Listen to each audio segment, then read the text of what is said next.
love extreme basketball 95. TSC is just the choice cuts, juice with inserts like the mailman and Sir Charles living in the power zone.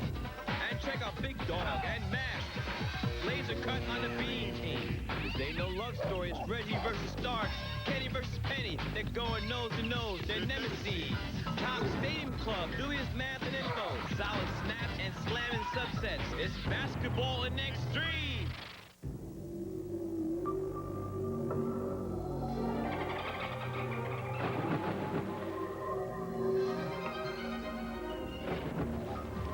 No one knows why they play Follow the Leader, but at least we know who they've been following. Sea-Doo, the best-selling boat in the world.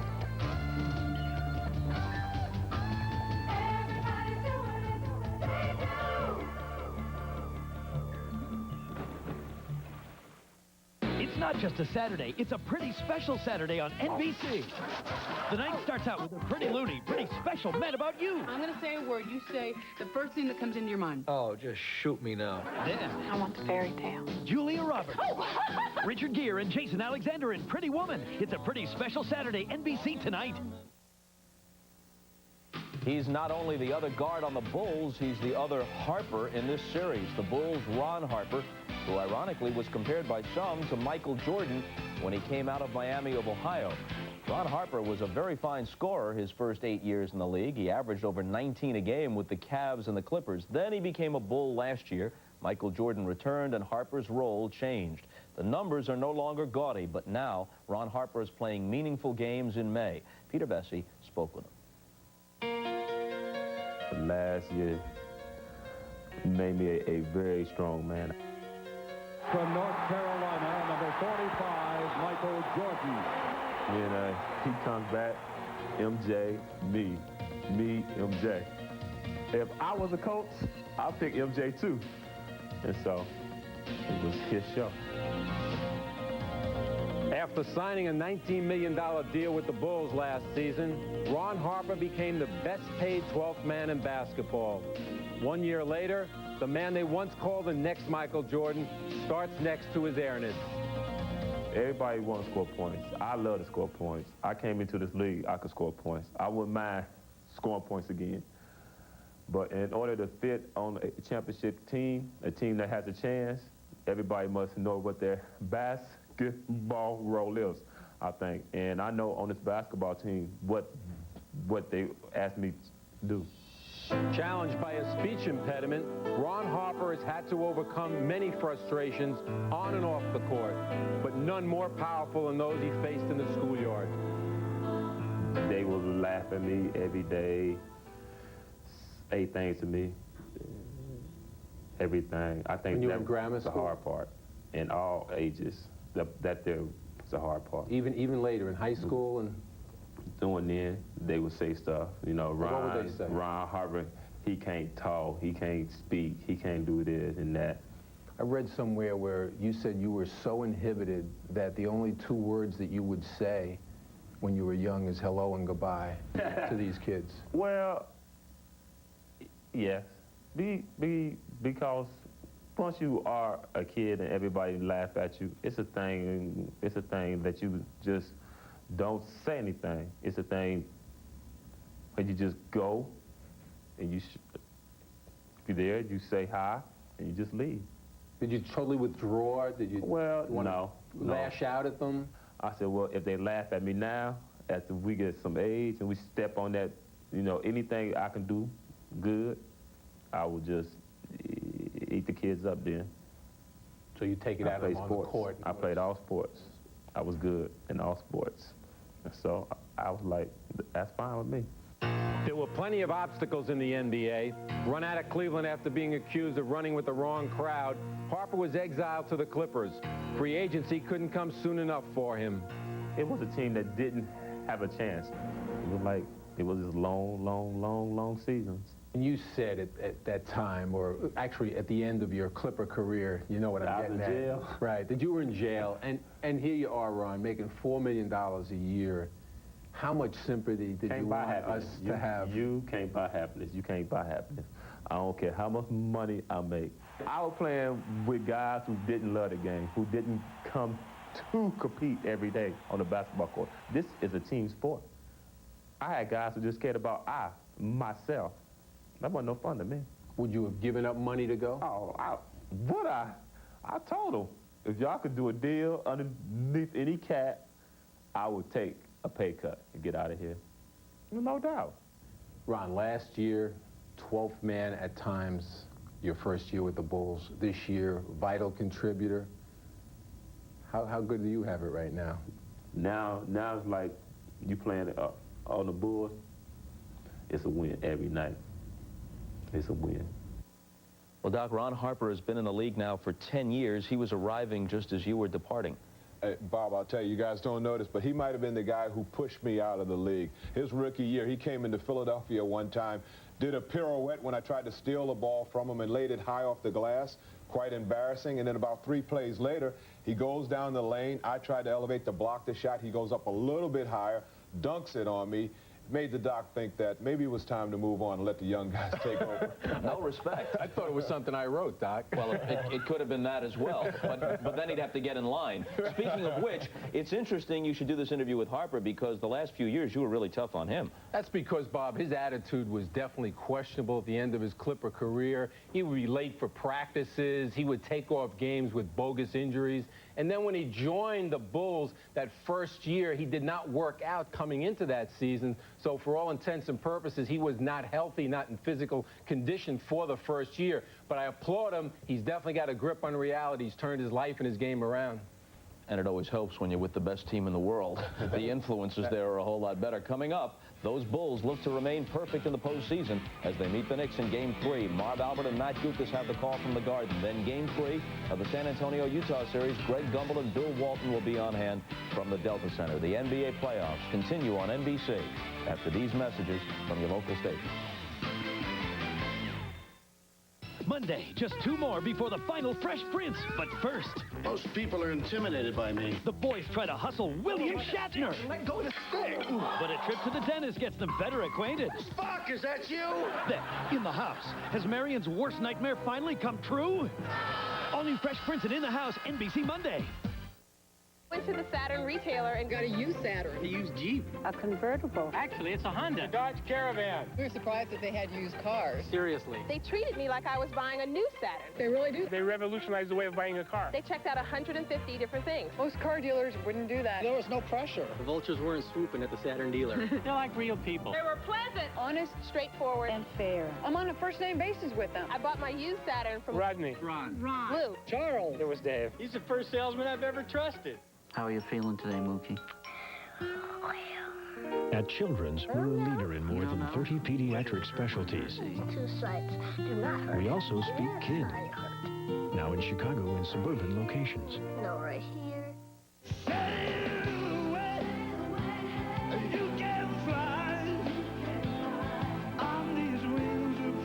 Beck's, the original import. Taste German beer at its finest. Beck's, America's favorite German beer. I do not drive to work. I do not drive to get from point A to point B. I do not drive to run away from the world. I just love to drive. The new 1996 Monte Carlo. Personal space from genuine Chevrolet. The cars more Americans trust. See your Chevy dealer for special 4.8% APR financing on Monte Carlo. Live from New York, it's Sports Sunday this weekend.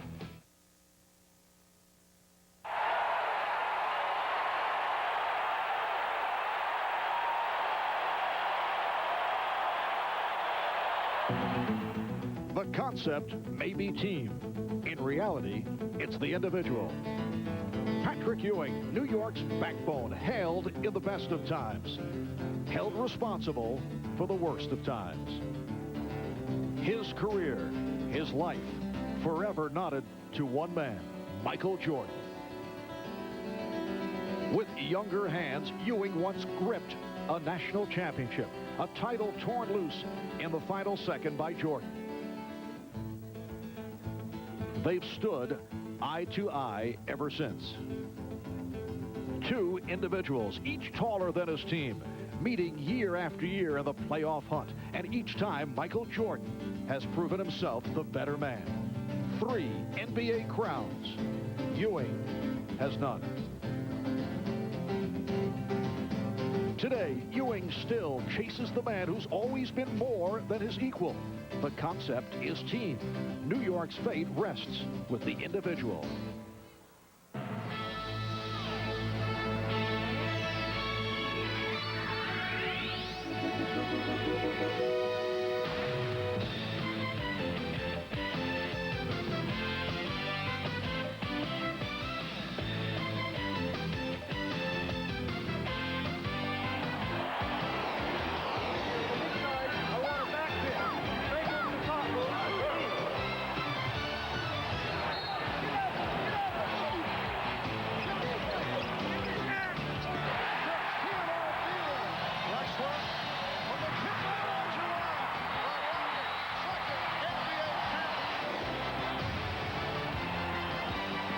This is the NBA on NBC.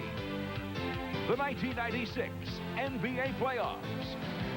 You are looking at Madison Square Garden in New York, the home of the New York Knicks, who are about to face the Chicago Bulls in Game 3 of their best-of-7 Eastern Conference semifinal series.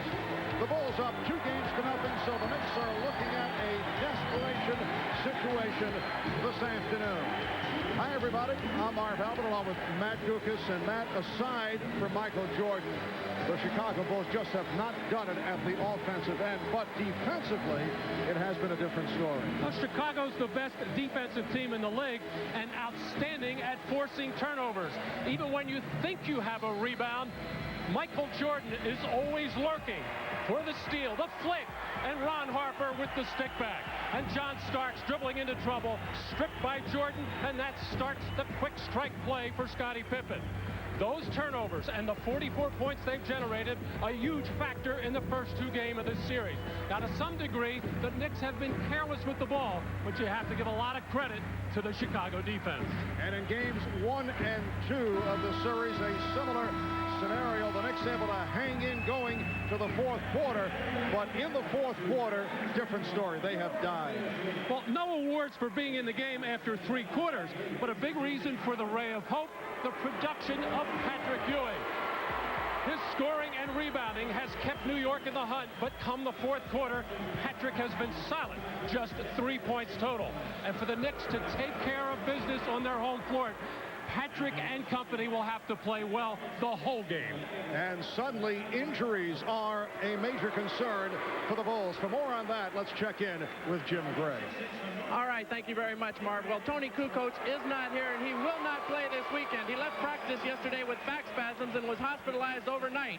His status will be reevaluated after this weekend. However, Kukoc was released from the hospital this morning. Well, what does that do to the Bulls? Well, it means that Dennis Rodman is going to have to play a lot more minutes. Now, Phil Jackson spoke to Rodman this morning. He said, nothing should deter you, Dennis. I need you 44 to 48 minutes. You cannot allow the opponents or the officials to get in your head. I spoke to Rodman, and he assured both Phil Jackson and me that he will not be an issue or a problem today. Now, as for Michael Jordan, his back is now 100%. He told me this morning it feels better than it has the entire time in the playoffs, in fact, all year. And such, he went and lifted weights for the first time this morning. Mark? All right, Jim, so it will be Game 3 of the best-of-7. The New York Knicks and the Chicago Bulls from the Garden. We'll be back with the lineups in a moment.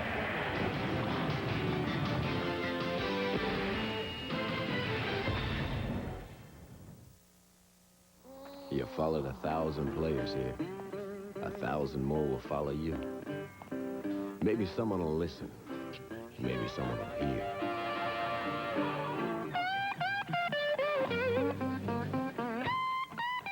We've been working, too, on a brand new beer from Miller. Brewed a new way from the heart of the hops for big flavor that goes down easy. Brand new Miller beer. Listen to what's inside you. Then you can reach for what's out there. Getting on top of your financial situation is tougher than ever. What you need is MetLife. We can help you get a grip on things and help you make sense of it all. Get Met. It pays.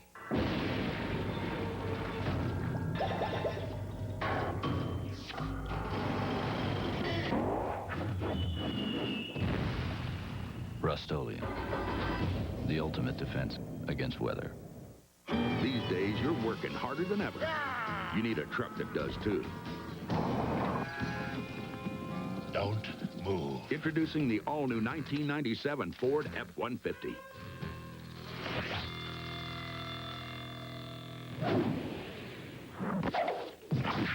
With even more horsepower and torque, and all the legendary strength of an F-Series. Better get to the Grand Canyon before we do. The all-new Ford F-150. The NBA on NBC is brought to you by New Miller Beer, the brand new beer from Miller with big flavor that goes down easy. By the all-new Ford F-150, strength after strength after strength. And by KFC, for everything a meal should be. Everybody needs a little KFC. Back at the Garden, a boisterous reception as the New York Knicks have been introduced to the crowd. Let's check the lineups first for the Bulls. 72-10 during the regular season, 5-0 in the playoffs. Michael Jordan, Ron Harper in the backcourt. Harper's done an excellent job defensively against John Starks. Up front, Luke Longley, who's played well. Scottie Pippen, who helped ignite the Bulls in the fourth quarter in Game 2 in Chicago. And Dennis Rodman, who, as Jim Gray mentioned, will see much playing time this afternoon in the absence of the injured Tony Kukoc. Phil Jackson, a one-time New York Knick, played 11 of his 13 NBA seasons in a Knicks uniform. And for his former team, Derek Harper and John Starks in the backcourt. Starks coming off a 2 for 5, preceded by the 0 for 9. Patrick Ewing, Anthony Mason, and Charles Oakley on the front line. And the head coach of the New York Knicks, Jeff Van Gundy, who says he has been bothered by some of the sniping on the part of the Chicago Bulls. In particular, Phil Jackson will get to that a bit later on. The officials, Ed T. Rush, Joe DeRosa, and Hugh Hollins, who has not been a favorite of the Bulls, involved in a couple of controversial finishes. Back in '94, a huge call at the end of the game against Scottie Pippen that sent Hubert Davis to the foul line. It led to the game-winning shots for the Knicks. And then the last regular season game this year between Indiana and Chicago, the last regular season game for the Bulls, a call against Michael Jordan that sent Eddie Johnson of Indiana to the line for the game-winning shot. So the Knicks control the opening tip. Knicks and Bulls playing back-to-back. Game 4 here tomorrow night. We'll have it on NBC as John Starks opens up by finding some room and hitting the jump shot. His first jump shot in the series set up by the nice big pick by Patrick Ewing after John Starks ran the baseline screen. The Bulls have been out of sync offensively. It has not been the usual rhythm. In Game 1, you recall Michael Jordan taking a host of shots. Jordan opens up with a three-point attempt. And then in Game 2, he looked to distribute the ball, took his time at the start, wanted others to get involved. Admitted he was a little bit tired at the beginning of that ball game, lacked energy. Luke Longley. And the game is tied at 2. Well, rebounding has been a major problem for the Knicks in this series, giving up 18 offensive rebounds in each game, but a lot of them have come in the early minutes of each first quarter. Dennis Rodman getting one here to give the Bulls another opportunity to score and then cash in. Here is Mason. And that is somewhat out of his range, but was able to hit over Rodman. The Knicks 4 and the Bulls 2. Pippen guarded by Mason. Harper opening against Jordan. Oakley checking Rodman. Jordan posting up. Mason helping. Shot clock at 4. Down to 2. Down to 1. Jordan gets it off. Rodman tried to save it, but it carried out of bounds. Well, normally Anthony Mason does his damage inside a rare jump shot opportunity against one of the members of the all-defensive team against Dennis Rodman, and right away the tongue out a la Michael Jordan, right? And he was sticking it out at Dennis Rodman. He doesn't believe he should be first-team all-defensive. A lot of other people don't think so either. Well, Patrick Ewing was able to get the good position And the Knicks now lead 6-2. Jordan, he was surrounded as he hits on his first field goal. Michael telling us earlier that the back feels very good. Jim Gray related. Travel called on Oakley. Michael said he was able to go to the weights today for the first time since his back has bothered him, so you know he's feeling much better. And the Bulls that time not going to any kind of set offense, going for early offense, getting Michael in post position quickly. Here's Scottie Pippen. And Starks with the hustle rebound. Ramming with Pippen. And Hugh Hollins calling a block on Pippen. Well, John Starks looking to make something happen. A little bit out of control here, but Scottie Pippen clearly moving over to get to that block off that sideline. A good call by referee Hugh Hollins, and no complaint from Scottie Pippen. The Knicks have hit their first 3 shots. 3 minutes gone by. Ewing. And you can hear the rumbling from the crowd reacting to the shot by Ewing. Well, forced to take actually a bad shot. It looked like Patrick was open, but so slow to steal. Jordan had it knocked away. Harper slowed down, and it cost. He was trying to draw a foul, but Jordan was able to break it up. Well, Michael's so quick. He has had some minor ball handling problems. This time trying to do too much with it as Oakley knocked it loose. Harper, you could see, looking over his right shoulder, felt the footstep, didn't see Jordan coming on his left. And the call against Chicago. Scottie Pippen picks up his second. Remember, the Bulls are shorthanded on the front line because of the back injury suffered in practice yesterday by Tony Kukoc. Wild shot by Harper, looking for the three-pointer. The Knicks 6 and the Bulls 4. Jordan. Well, you know Michael's feeling better. We did not see that post-up move frequently Tuesday night in Game 2. And no help from the New York defense even after Michael put it on the floor. He'll kill Harper unless they come down in that post spot. Mason. And Longley reaches for the rebound.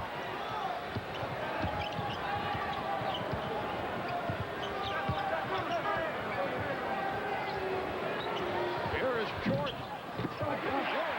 On the box out.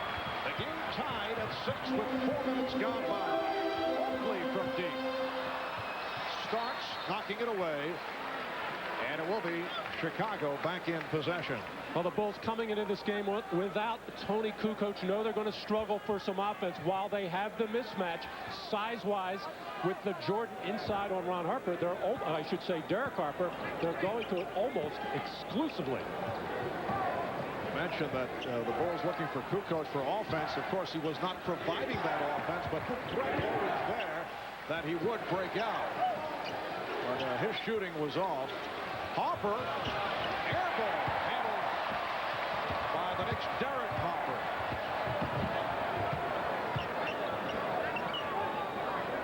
The Knicks also, over the first 2 games, not getting the kind of ball movement that they did in the previous series against Cleveland.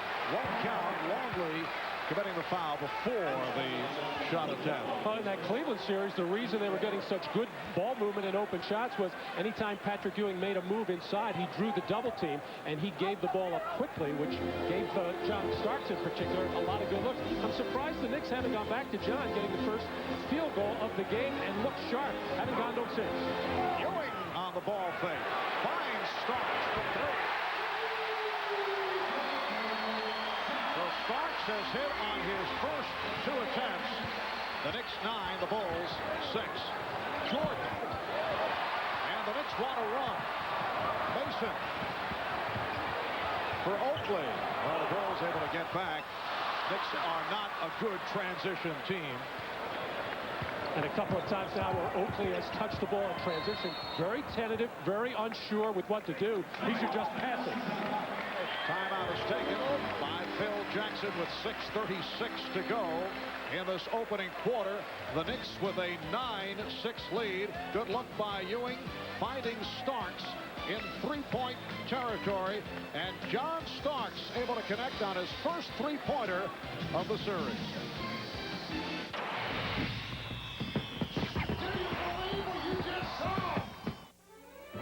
The new Ford Taurus has people talking. Car and Driver noted it's wider, longer, and taller than before. Edward Armand says, I'm amazed at its size. It's actually bigger than it looks. Automobile Magazine calls it maybe the best family car ever made. And Maria Stylo adds, I love it. I've never gotten so many compliments. the new Ford Taurus. Now with $600 cash back, Taurus starts at just $17,945. Or get 2.9% APR financing. Hurry, offer ends soon. What day helps your small business grow? It's Friday. Are you free? Help your business do more business with Sprint's amazing offer. Friday's free for a full year. So get busy. Same time next week. And watch your small business grow. Can't do lunch. It's Friday. And grow. Call 1-800-598-5000 for Friday's free. It's the busiest day of the week. It's Friday. Are you free? Only from Sprint Business. Get this. She wants to change her name from Heather to Feather. Dad, recycle. Bill's going nuts. Save the whales, save the llamas. She's very picky about her food. Fried chicken. Bill thinks he's losing his little girl and his Kentucky Fried Chicken. So last night he brings him a bucket. Hello. And in it, he's got the original recipe and this new tender roast. It's in pieces. Yeah, it's a whole new deal. Okay, this is new. Bill's got his fried pieces. Heather's got her roasted pieces. Thanks, Dad. And I've just got peace. New tender roast. Now, any way you like it, roasted or fried, all you need is a little KFC. From the beginning, Miller Genuine Draft is a beer unlike any other. Uniquely cold filtered for maximum refreshment. Brewed with specially selected grains, the finest malted barley, and only the choicest hops the Northwest has to offer.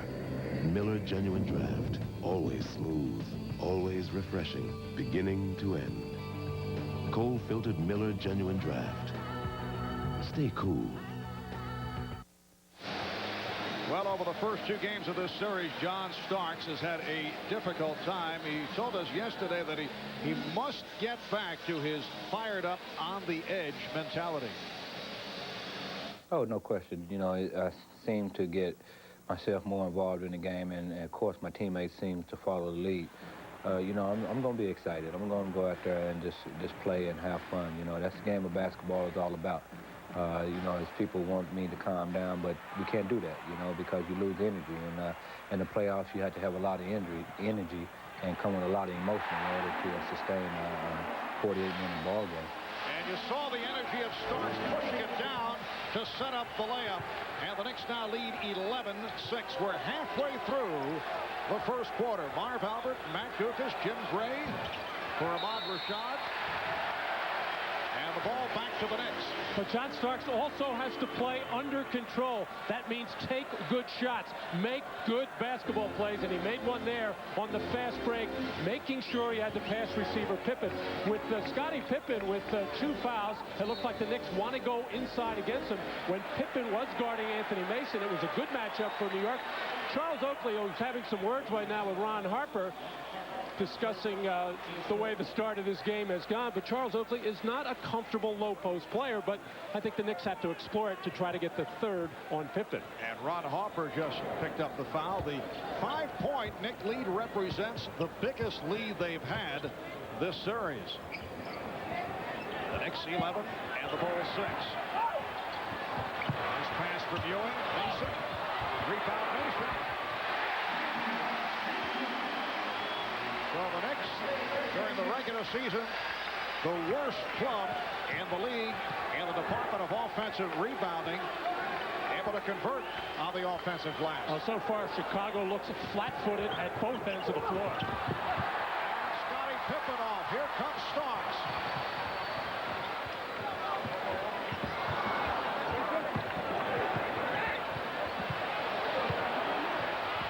Ewing.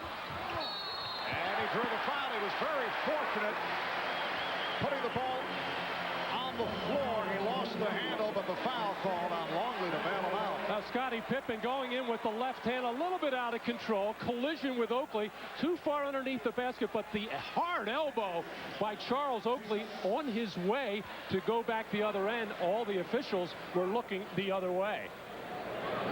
Ewing has had problems at the line in the playoffs. Certainly the case in the fourth quarter. Here's Bill Wennington. New York area product, played his college ball at St. John's, replacing Luke Longley, who departs after picking up his second foul. Knicks 15, Bulls 6, 9-0 run for New York. Chicago has missed its last 6 shots. Apparently some perspiration on the ball, handled by Ed Rush. The Bulls have been looking over to the Chicago bench to see what Phil wants, but Phil just spent about 30-40 seconds having a long discussion with Luke Longley about the way he was defending Patrick Ewing. Hoffer. Ewing rebounds.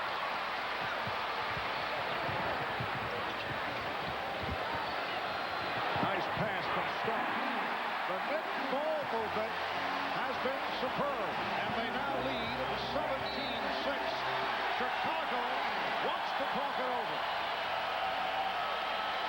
Well, Anthony Mason has been hiding on that baseline, getting behind the defense, giving his teammates an opening to find him, and they have been seeing him as the Bulls defense unable to find him. Dennis Rodman way out of position as Mason gets the finish.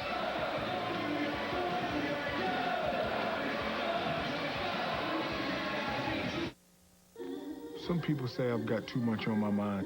Movies, music, toys, correction. There's only one thing in my head, the championship. The championship. Because I got 10 fingers and no rings. And I love jewelry. That's what's on my mind. This is my planet. You got room for a brother on your planet.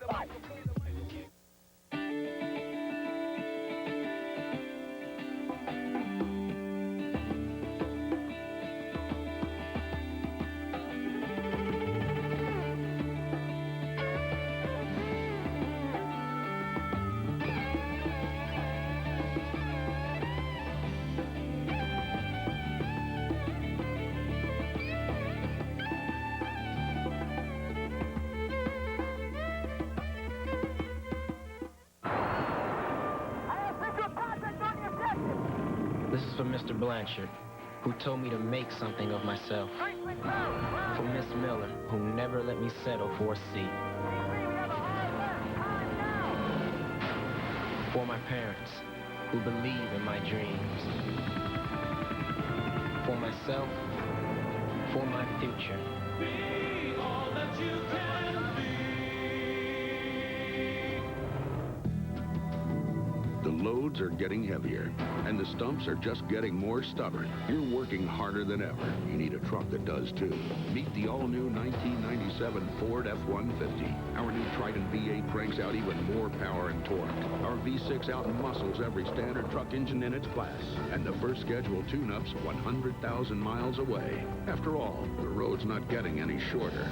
The new Ford F-150. Strength after strength after strength. First in business. Another hot stock today. First in talk. The controversial issue. We have excitement in the building tonight. CNBC. It's a wealth of information.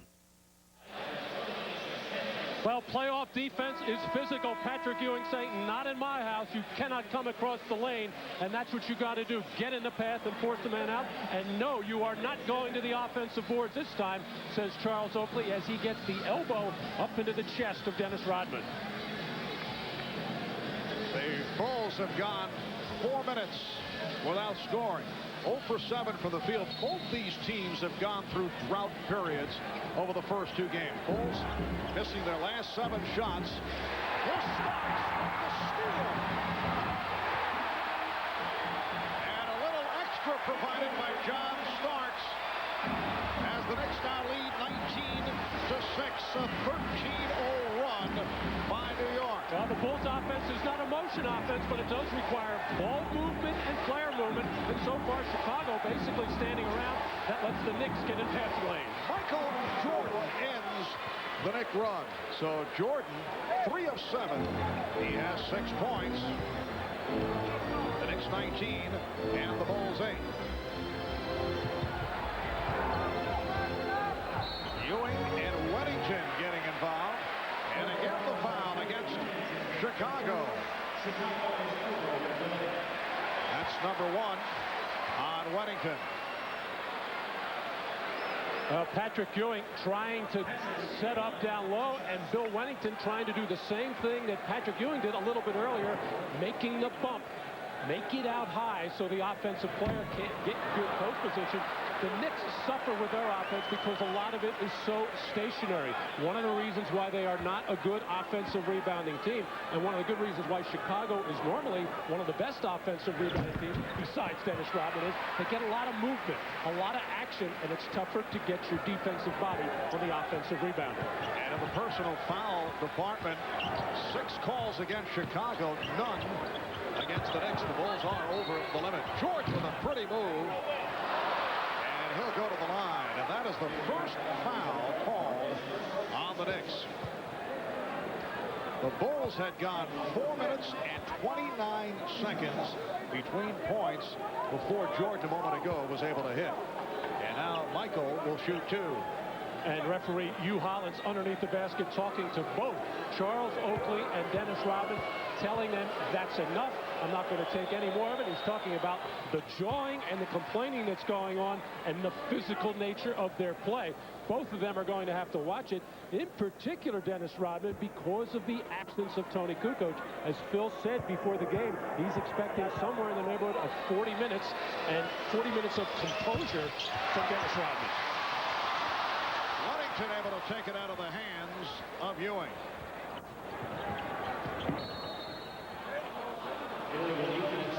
Illegal defense against the Knicks for the first time. 3.5 remaining in the first quarter. And the Knicks with a 20-9 lead. Michael Jordan accounting for 7 of the 9 Chicago points. The other basket scored by Luke Longley. Now Jordan to the post-up. The help came late, but it forced Jordan to give it up. Knicks doing a nice job off the boards, keeping it away from Rodman. Well, there it is so far. Michael Jordan taking the bulk of the shots. Nobody else seemingly get involved. And Michael in that post position until that last time has been able to go one-on-one. Oakley came over to force things, and Patrick Ewing did a good job of getting a body on Rodman. Off the steal, here's Pippen, but 3 Knicks get back. Pippen for 3. Well, Scottie Pippen continues to have his shooting problems. Over the first 2 games, 11 of 36 from the field. He had that one good spurt in the 4th quarter on Tuesday. The steal by Harper.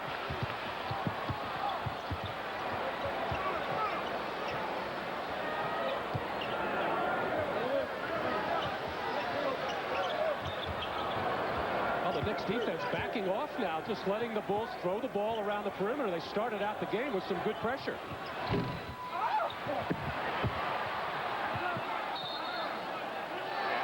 Deflected out by the Bulls. Well, so far, the big men of New York, Patrick Ewing and Oakley in particular.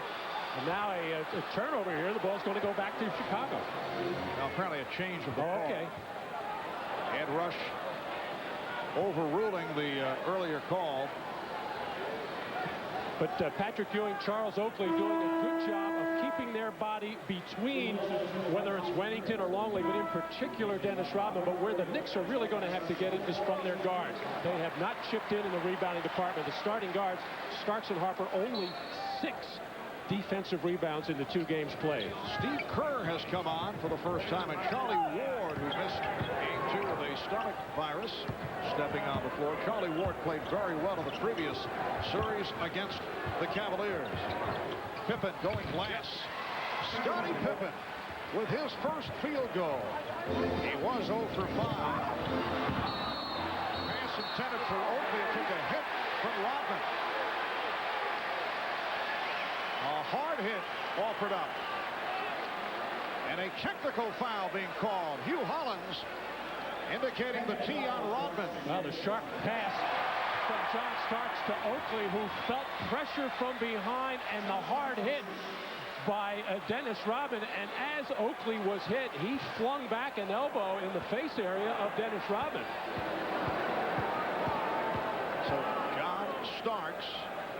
shooting the technical. The Knicks 21 and the Bulls 11.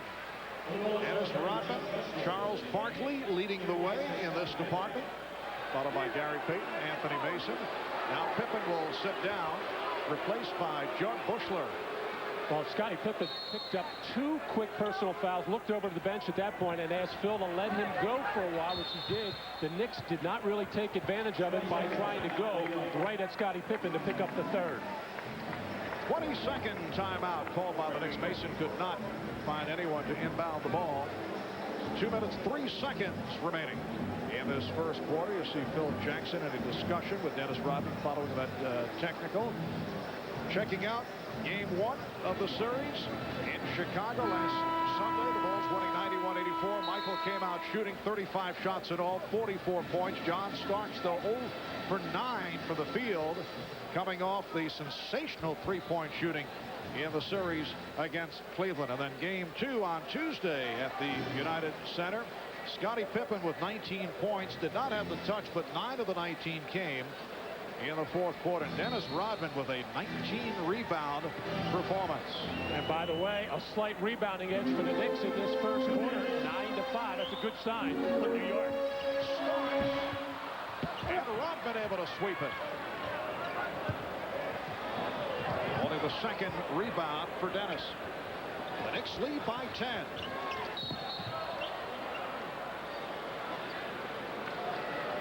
And the call against the Knicks, a holding foul. It is on Starks. So the Bulls get a new 24. John Starks is now in the matchup with Michael Jordan. He has not spent a lot of time so far this year guarding Michael. He's got him here. Jordan going for the spin and a foul before the shot attempt, and it's apparent that Michael, as we mentioned earlier, is feeling very well physically because he's back to the spin move. We've seen the fadeaway. These are all moves that were not seen on Tuesday night in game 2. And I don't really know where the foul is there. I think that's just good, tough, aggressive defense by John Starks. Foul problems hurt him in game 2 as he had to go to the bench early. So far, he has stayed out here, but as soon as he got to Michael Jordan, for whatever reason, the officials are watching that very closely. But I thought he played good post defense, got around, and I didn't really see a foul. Hubert Davis has come on for John Starks. Let's check in with Jim Gray. Jim? All right, Marv, Scottie Pippen hurt his left shoulder. He collided on a pick with Charles Oakley. He's down here on the end of the bench trying to lift his left arm up, bothering him a little bit. He just told me he will return, but it is bothering him. Marv? Well, Michael Jordan has missed 2 free throws, 2 of 4 at the line. Incidentally, the Dean of Sideline Reporting, Ahmad Rashad, not with us today, receiving an honorary degree of journalism. Charlie Ward takes the hit. The University of Puget Sound, back in his home area in Tacoma, Washington. So the Dean, Matt, is now a doctor.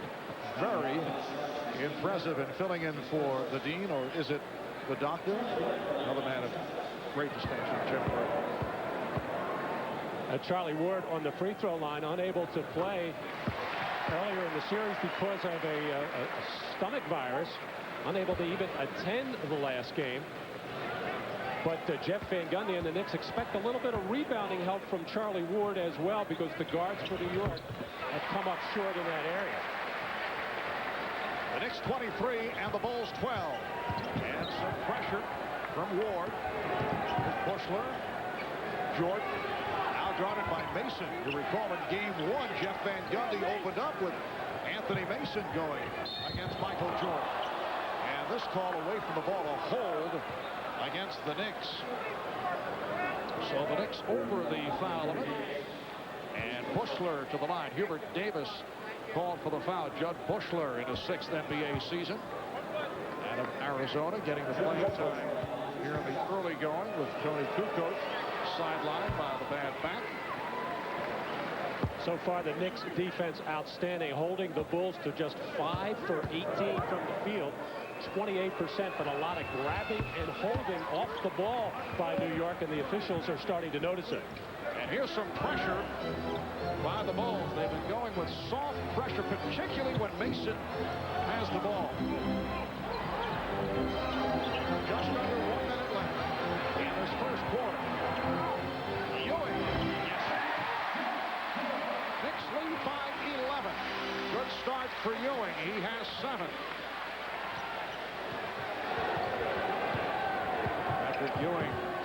last couple of days, certainly hearing the criticism of his poor performances in the fourth quarter. Michael Jordan with the bucket, and then some words for his friend Charles Oakley. I'm sure telling him, friend, you can't guard me out on the floor.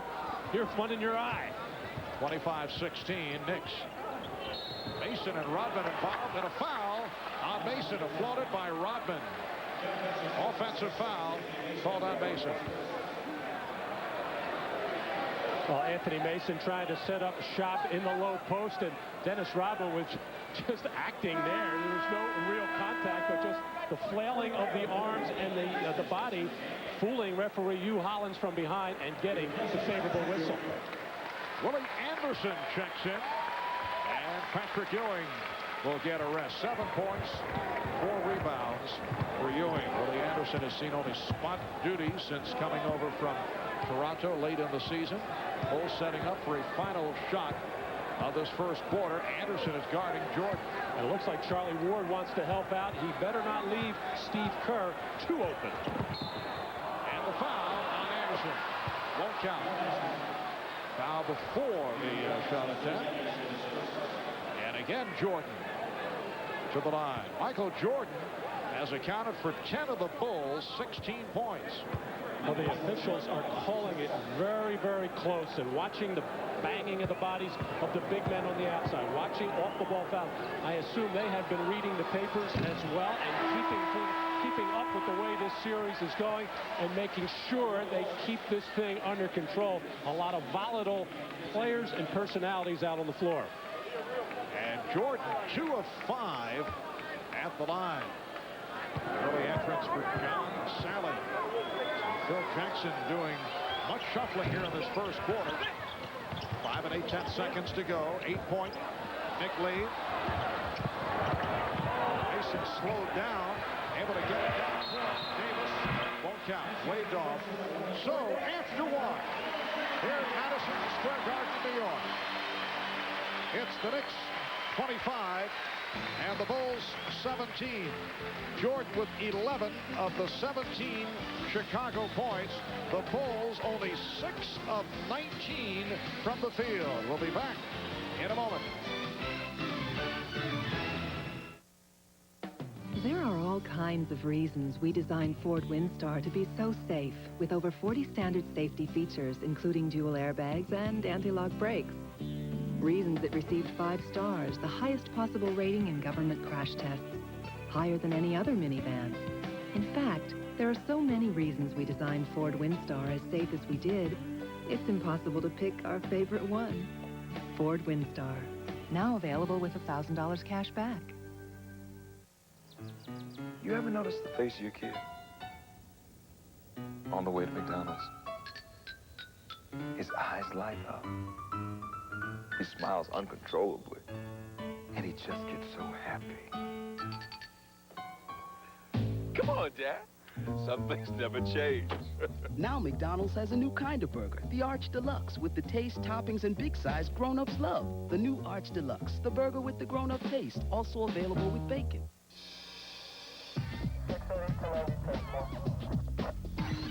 This here freight train, Pete Pablo, me, I'm Motif.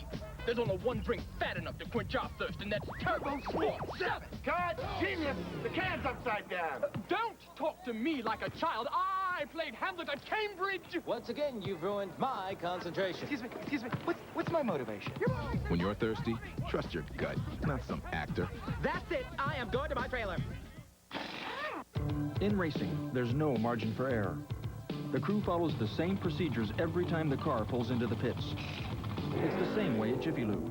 We follow the same strict procedures more than 50,000 times a day. It's your assurance that when you bring your car to Jiffy Lube, the job will be done right. And Jiffy Lube offers Pennzoil.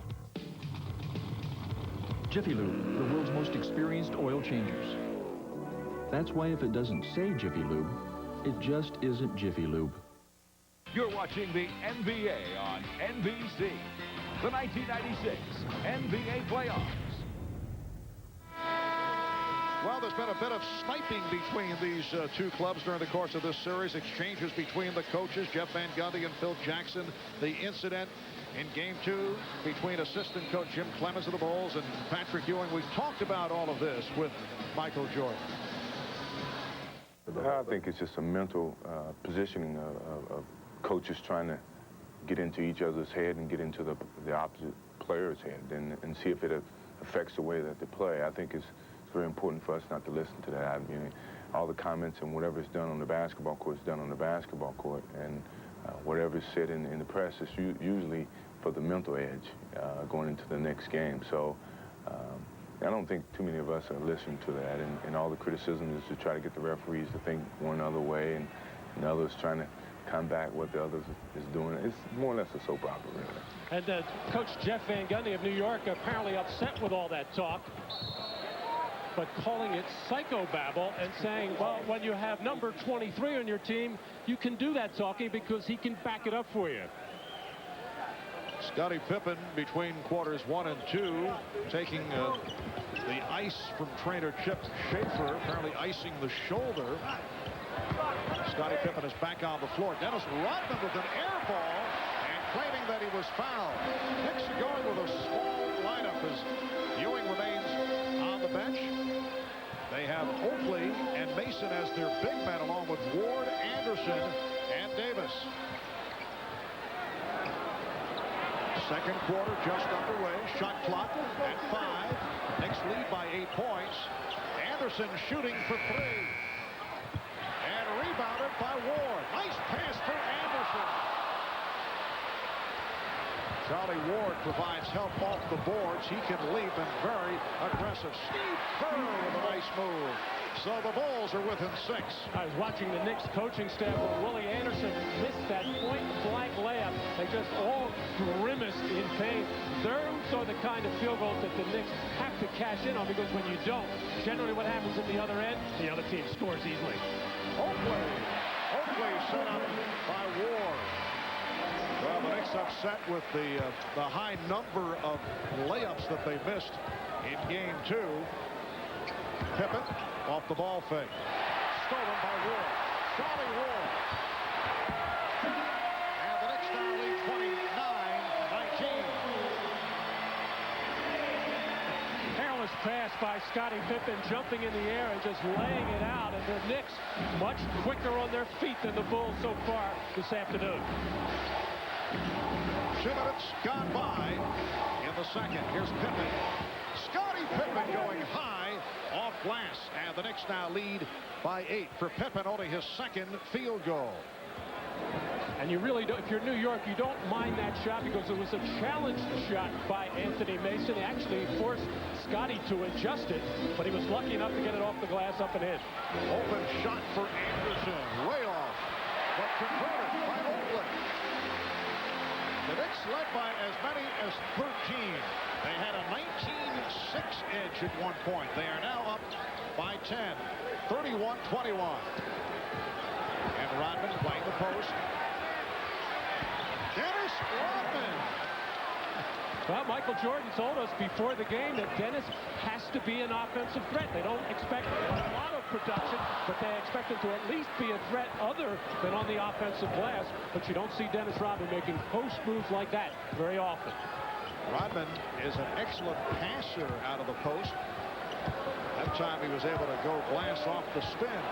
Here's Pippen backing his way on Davis. He had the move. He had Davis beaten, but could not convert. No foul call. Ward passed on the 3. Up to the left hand. Charlie Ward has sparked the Knicks here in the second quarter, as he did on a number of occasions against the Cavaliers. The feeling is he's a big game player going back to his football days at Florida State, and he has really come on in the playoffs. Knicks now lead by 10. Pippen getting position. And Oakley with the rebound. And again, you can see Ward crashing the boards, and he's making a difference. And the Knicks have an advantage now if they can get to the basket. No shot blocking for Chicago in there. However, Pippen will get one occasionally. Jordan will as well, but no big people in there. Foul called on Bushler. Timeout taken. The Knicks hearing it from this crowd. Well, Charlie Ward able to knife in between Rodman and Pippen. No big body in there to take up space. Nobody to challenge the shot as the Knicks feeling good about it. Robinson and the Spurs face Malone and the Jazz. Game 3 next on NBC.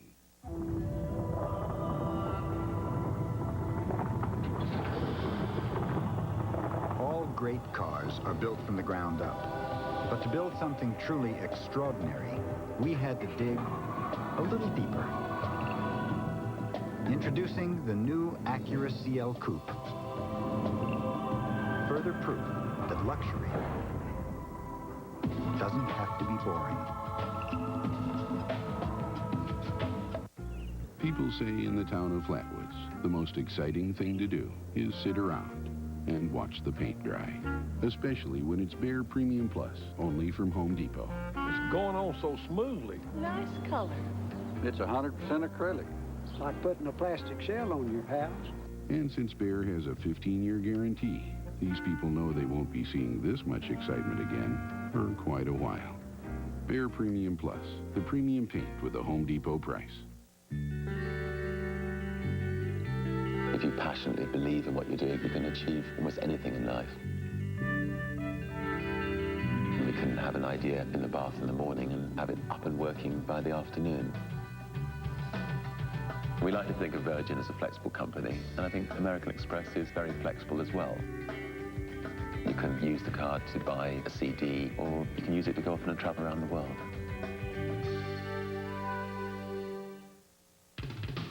The NBA on NBC is brought to you by the Michelob family of beers. Some days are made for Michelob. By Acura, who invites you to test drive the new CL Luxury Sports Coupe. And by Reebok. Are you prepared to say, this is my planet? Back at Madison Square Garden, our cameras roaming the sidelines. Excellent actor Gary Sinise. Tennis star Boris Becker on hand.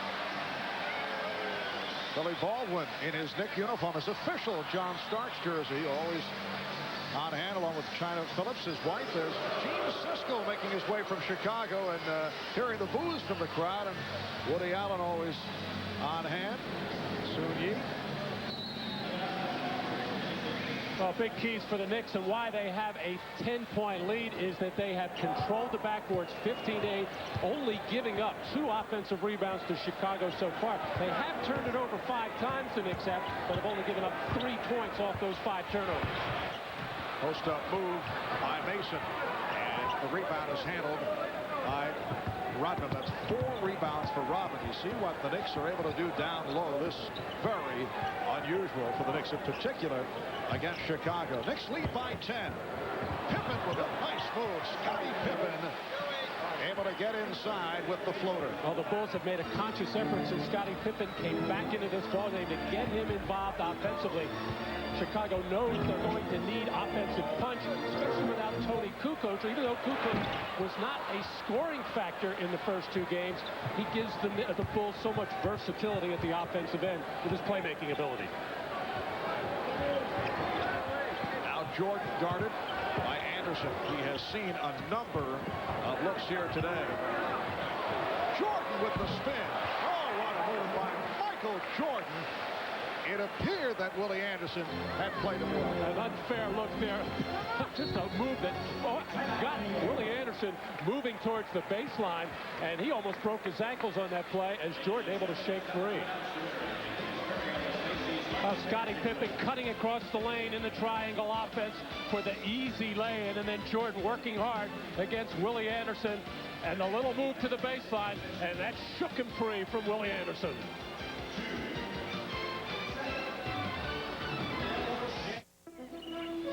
You don't take orders from anyone but the sea. The harder you work, the more you earn. And the more you earn, the more you keep. And after it's all said and done, you walk away with the 2 things nobody can take. Good friends and good corn.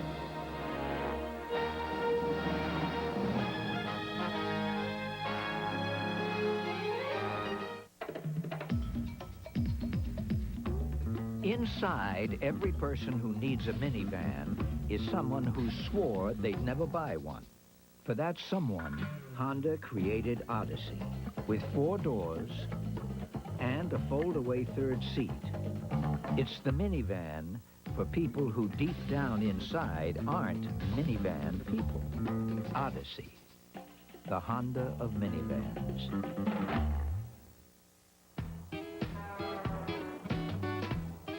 When you buy a computer factory direct from Gateway 2000, our tech experts are there for you around the clock. What keeps them going? When I fix their problems, guys that I don't even know will just come out and say, "I love you, Gretchen. I'm married." At least I know I still got it. Gateway computers feature the Intel Pentium processor. And the only way to get them is to call 1-800-GATEWAY. You've got a friend in the business. Give us a call. Man, I love being a reporter, but what I really love is the NTA. NBA. I love the slam dunkies, Dunks. the 4-pointers, 3-pointers, innings, quarters, and of course my New York Knickers, huh?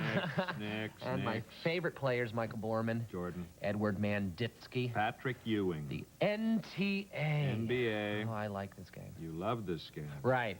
Love this game. Good.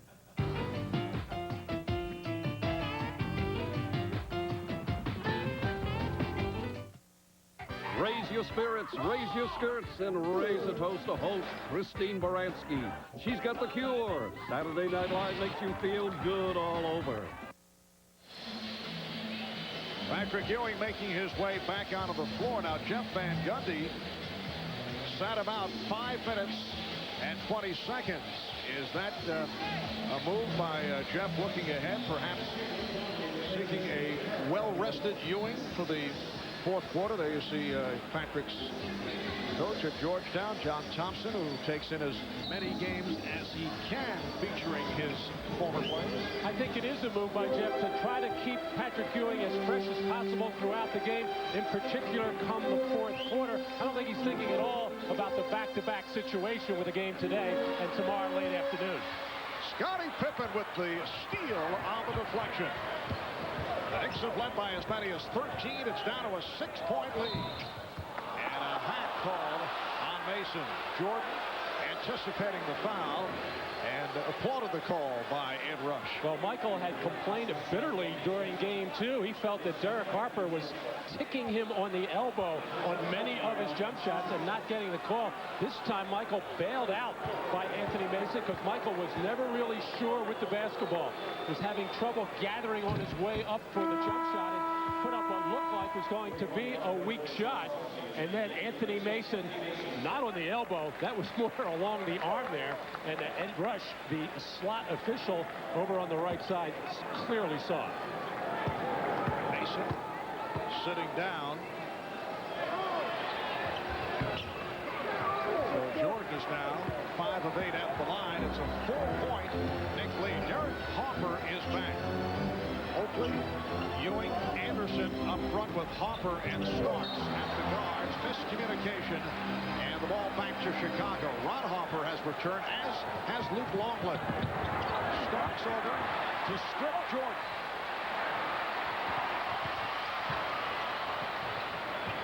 John Starks for Willie Anderson.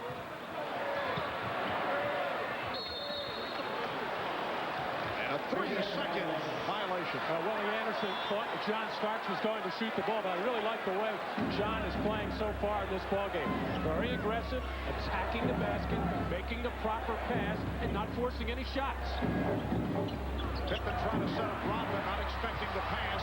Starks on the run, finding Harper. He's been off. Rebound, Rodman. And Michael wants to slow things down. The last 2 times Chicago had the ball, careless turnovers. He wants to make sure they come down and get a good shot, only trailing by 4. Pippen.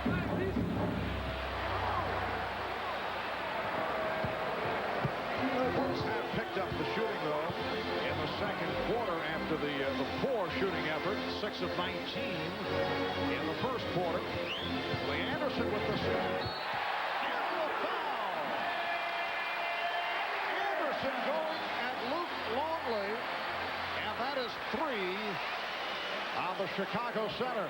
Well, the Knicks swinging the ball over the right side, trying to set a little two-man game for Willie Anderson. And Phil Jackson very upset with Luke Longley for not getting to that position a lot sooner. Actually, Luke got a pass of the ball, but Luke's head is under the net. He's got to step out a lot further than that, as there, that unbridled enthusiasm by John Starks, appreciating the contribution from Willie Anderson.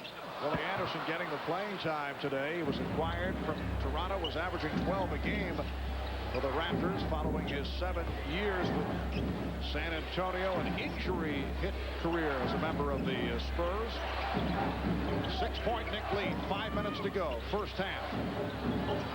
Here's Ron Harper, kept alive. Pippen had it knocked away. John Sally, who came on for Luke Longley, able to retrieve. And they'll reset.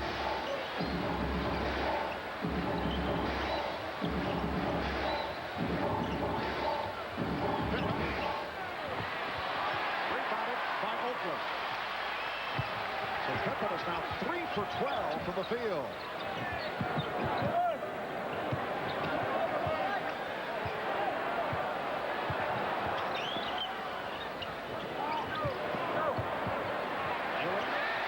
Setting up on Sally. And the outside official, Hugh Hollins, with the call against the Bulls. It's on Sally, being called for a handshake. Well, the Knicks taking an awful lot of time getting that ball into Patrick Ewing. Oakley and Rodman banging each other. Scottie Pippen in there, as well as looks like Oakley wants to hit anything with the red shirt on and hit it hard. Starks. John Starks hit from downtown earlier. His first three-pointer of this series. We come up on 4 minutes remaining, first half.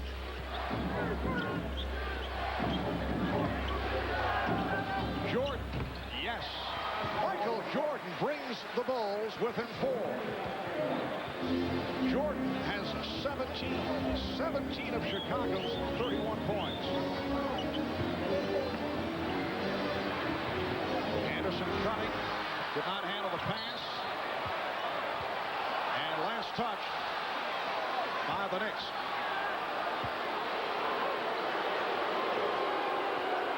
Crowd reacting to the call. They felt the Bulls deflected it out.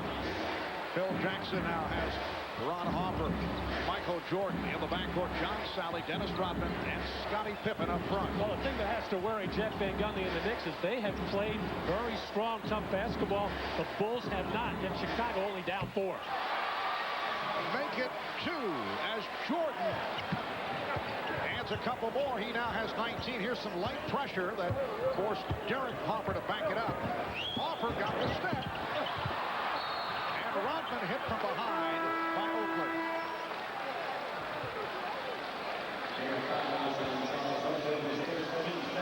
Well, Derek Harper has had his problems on the inside with Michael Jordan, able to post him up and take that fadeaway jumper. This time, Michael waited, and that little hesitation, a little back step by Derek Harper enabled Michael to raise up and shoot a jumper, and Jordan will get his first rest of this ballgame. And I guess Jeff Van Gundy would say, hey, of course the Chicago Bulls don't have to play their best basketball, because when you have number 23 on your team, he can bail you out. But that is a cop-out. They do have number 23. You know, you're not subtracting the guy. He's here. Pippen just making contact with the front rim, and he's continued to have his shooting problems. Steve Kerr has replaced Michael Jordan, who sits down with 19. It's a 2-point Knick lead. It will be Knick ball when we come back.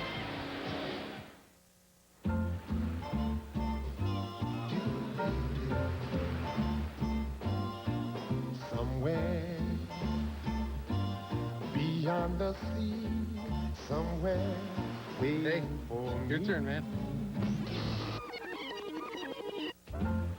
When you've got the great taste of a nice cold Miller Lite, life is good. I think she digs you.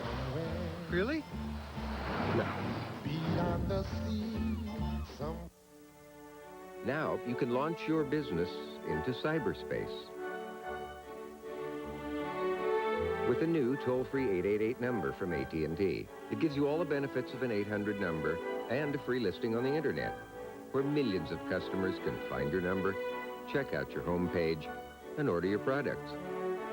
Your order's flying out the door. One small step for you, one giant leap for your business. Toll-free 888 from AT&T for the life of your business.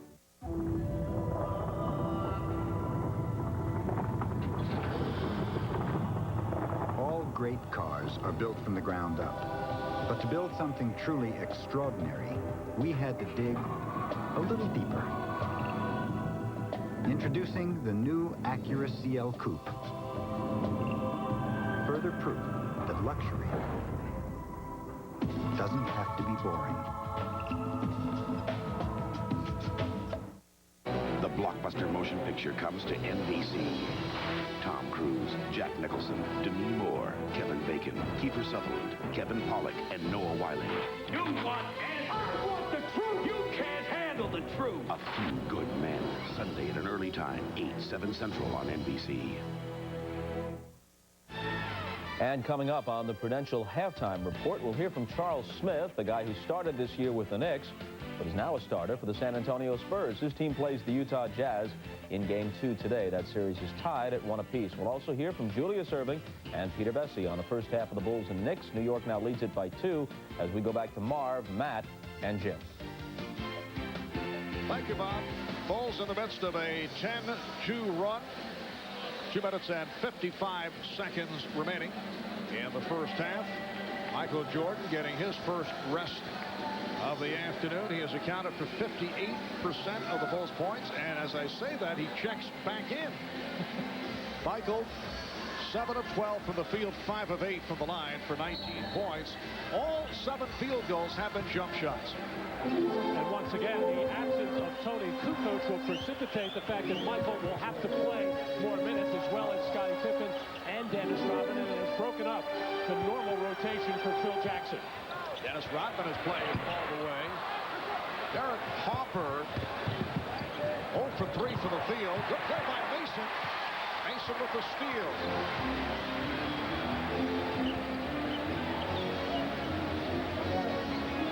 Starks shaking on the turf. John Starks relocating the touch. 4 of 6, 10 points.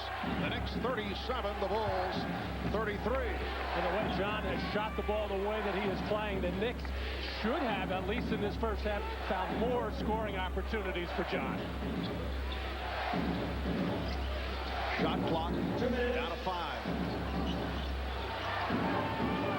Jordan squeezing it off. Just did beat the 24. Hopper playing that wild outlet. But the Bulls able to get back. Ewing putting the move on Sally. And a foul. The basket won't count. The hold called on Sally. Well, on this fast break opportunity, Scottie Pippen actually has Michael Jordan ahead of the pack, but didn't see him initially. And then an ill-advised cross-court pass looking for Steve Kerr. Good hustle play by Mason to get back defensively, as John Starks has looked very sharp on his perimeter jump shot here this afternoon. Bulls with their 4th team foul. Sally sits down. Bill Wennington is back. Minute 40 to go in the first half. The Knicks have led by as many as 13. They're up by 4. Starks. Three-pointer for Starks. And the Knicks lead by 7. And Anthony Mason coming out to set that pick. The Knicks do not feel that Dennis Rodman defends well out on the floor. They want to get him involved as much as possible defensively away from the basket. Here is Kerr setting up for himself, doing it off the dribble. And the Knicks now lead by 5. Steve Kerr with his second field goal. We're down to 1 minute to go. First half. Ewing got the step and rejected by Rodman. Brilliant play by Rodman, providing help, coming over to make the block. Well, he may not defend well out on the perimeter, but he certainly does around the basket. Not known as a shot blocker, but he saw that play coming all the way. Shot clock at 5. Oakley posting up. Well, that's a rare move for Charles Oakley. He has 6 points. Knicks by 7. Scottie Pippen with 2 personal fouls wisely let Oakley go ahead and make his play. Jordan putting moves on. And he draws the foul. The Knicks are looking for a palming violation. Well, appealing to Hugh Hollins. Well, let's watch it. See if Michael turned that one over a little bit. Nevertheless, Oakley gets a hard foul in there on Michael Jordan going to the basket. I'd have to say, Marv, over the years, Michael has gotten away with that little bit of getting under the ball and gaining an advantage if he ever needed one. And also because of the size of his hands, able to palm the ball and sometimes gain an advantage. He certainly doesn't need it. 20 for Jordan. 20 of the Bulls, 36 points. 33 and 9/10 seconds remaining first half. Looked like Ewing took a poke. Rodman, Weddington, Ewing, Oakley all involved. And you saw the call made, a technical foul.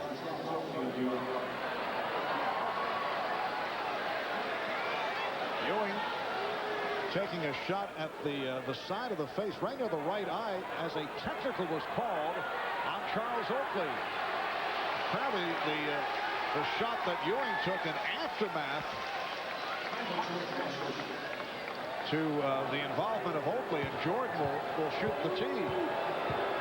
Well, Charles Oakley and Rodman have been tangled up around the basket throughout this whole first half.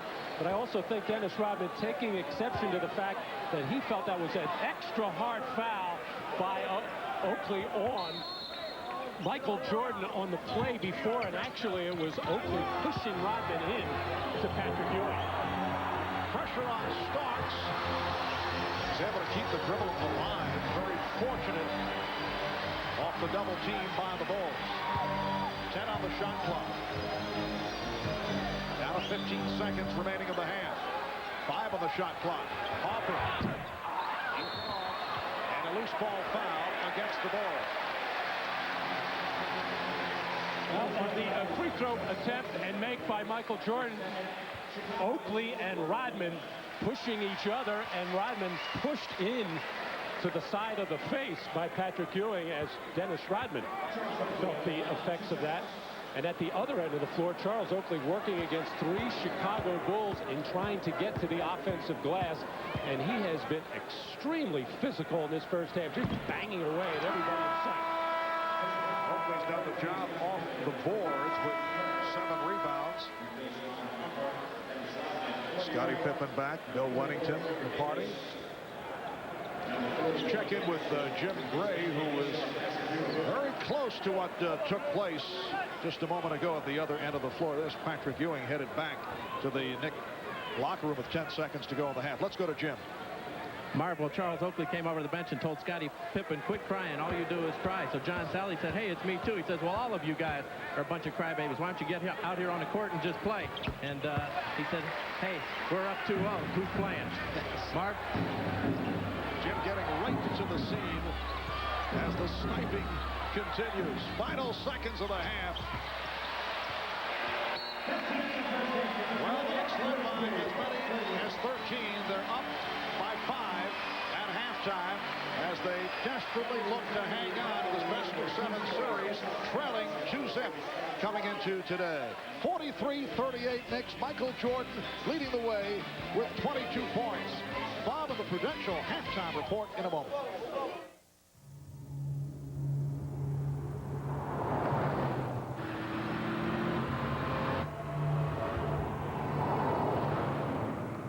The new Civic from Honda. More powerful, more refined, more responsive. And yes, it's bigger.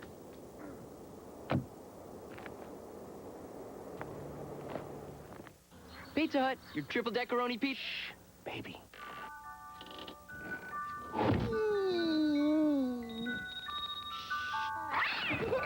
Whoa!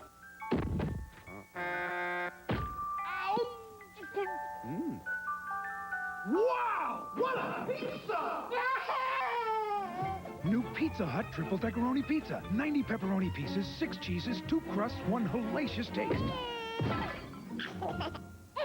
What What are the steps to winning in the NBA Finals? Step 1, play hard. 2, drink Gatorade. 3, match the inside of your cap with the winning team and the number of games it takes them to win the finals. And win a bag full of cool stuff. There will be over 1 million winning caps. Sweat it out. Don't just watch the finals. Play them. Suggestion. Don't wear all the cool stuff at the same time. You know, Mr. Guy, life hasn't always been easy for me. Didn't make the cut my freshman year in high school. Didn't get drafted my senior year. What a crying shame. Didn't make the Pan Am team in '87. Or the Summer Games in '88. Underdog. Now you want to know how I got where I am? Well, if the blues don't kill you, brother, they'll make you a mighty, mighty man. You can say that again. Remember the shot that stunned Shinnecock? Beautifully struck there, right at the flag. Watch out for this one. This is the shot of his life. The National Championship, the U.S. Open, this June on NBC. This is the Prudential Halftime Report, brought to you by Prudential. Live well, make a flag, be your own rock. Halftime at Madison Square Garden, the Knicks trying to win for the first time in this series, leading the Bulls by 5. Michael Jordan with 22 of Chicago's 38 points. Bob Costas back with Dr. J and Peter Vesey. Ewing held to 7 points and 5 boards in the first half. John Starks comes alive with 13, 5 of 7 from the floor. John scored very well for them, and I think they're, you know, the Knicks have made a lot of layups that they missed in the first 2 games.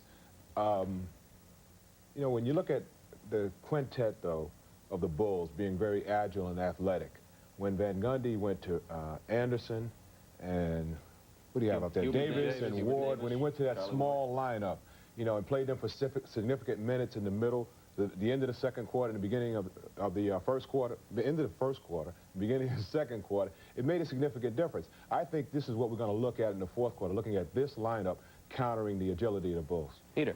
If I'm New York, I love the fact that Ewing only has 7 points because I think that's the game plan. I think they're going to him in the second half, get everybody involved in the first half.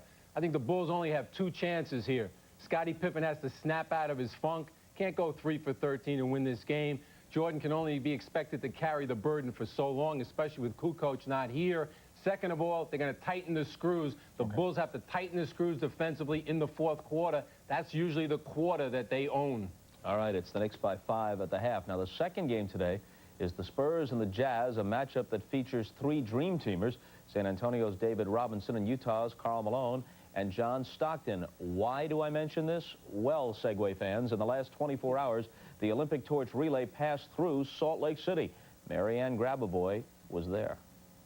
Well, Bob, here in Salt Lake City, they're fired up about Game 3 of the Jazz-Spurs series and the arrival here yesterday of the Olympic Flame. It was day 14 of the Olympic torch relay. Nearly 1/5 of its 15,000-mile American journey is now completed as it makes its way to Atlanta's Olympic Stadium.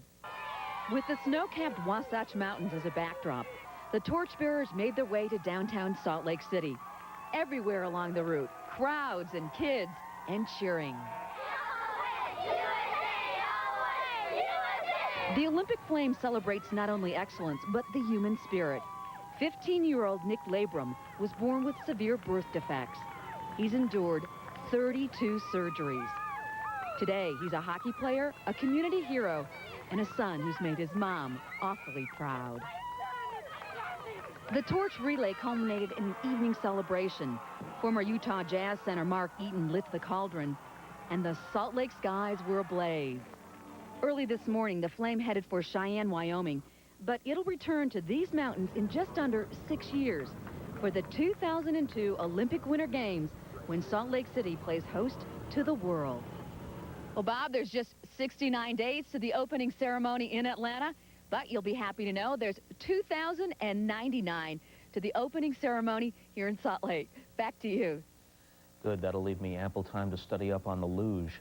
In just a moment, we'll talk about the Spurs and the Jazz, and we'll hear from Charles Smith of San Antonio right after a message from Prudential and a word from the NBA.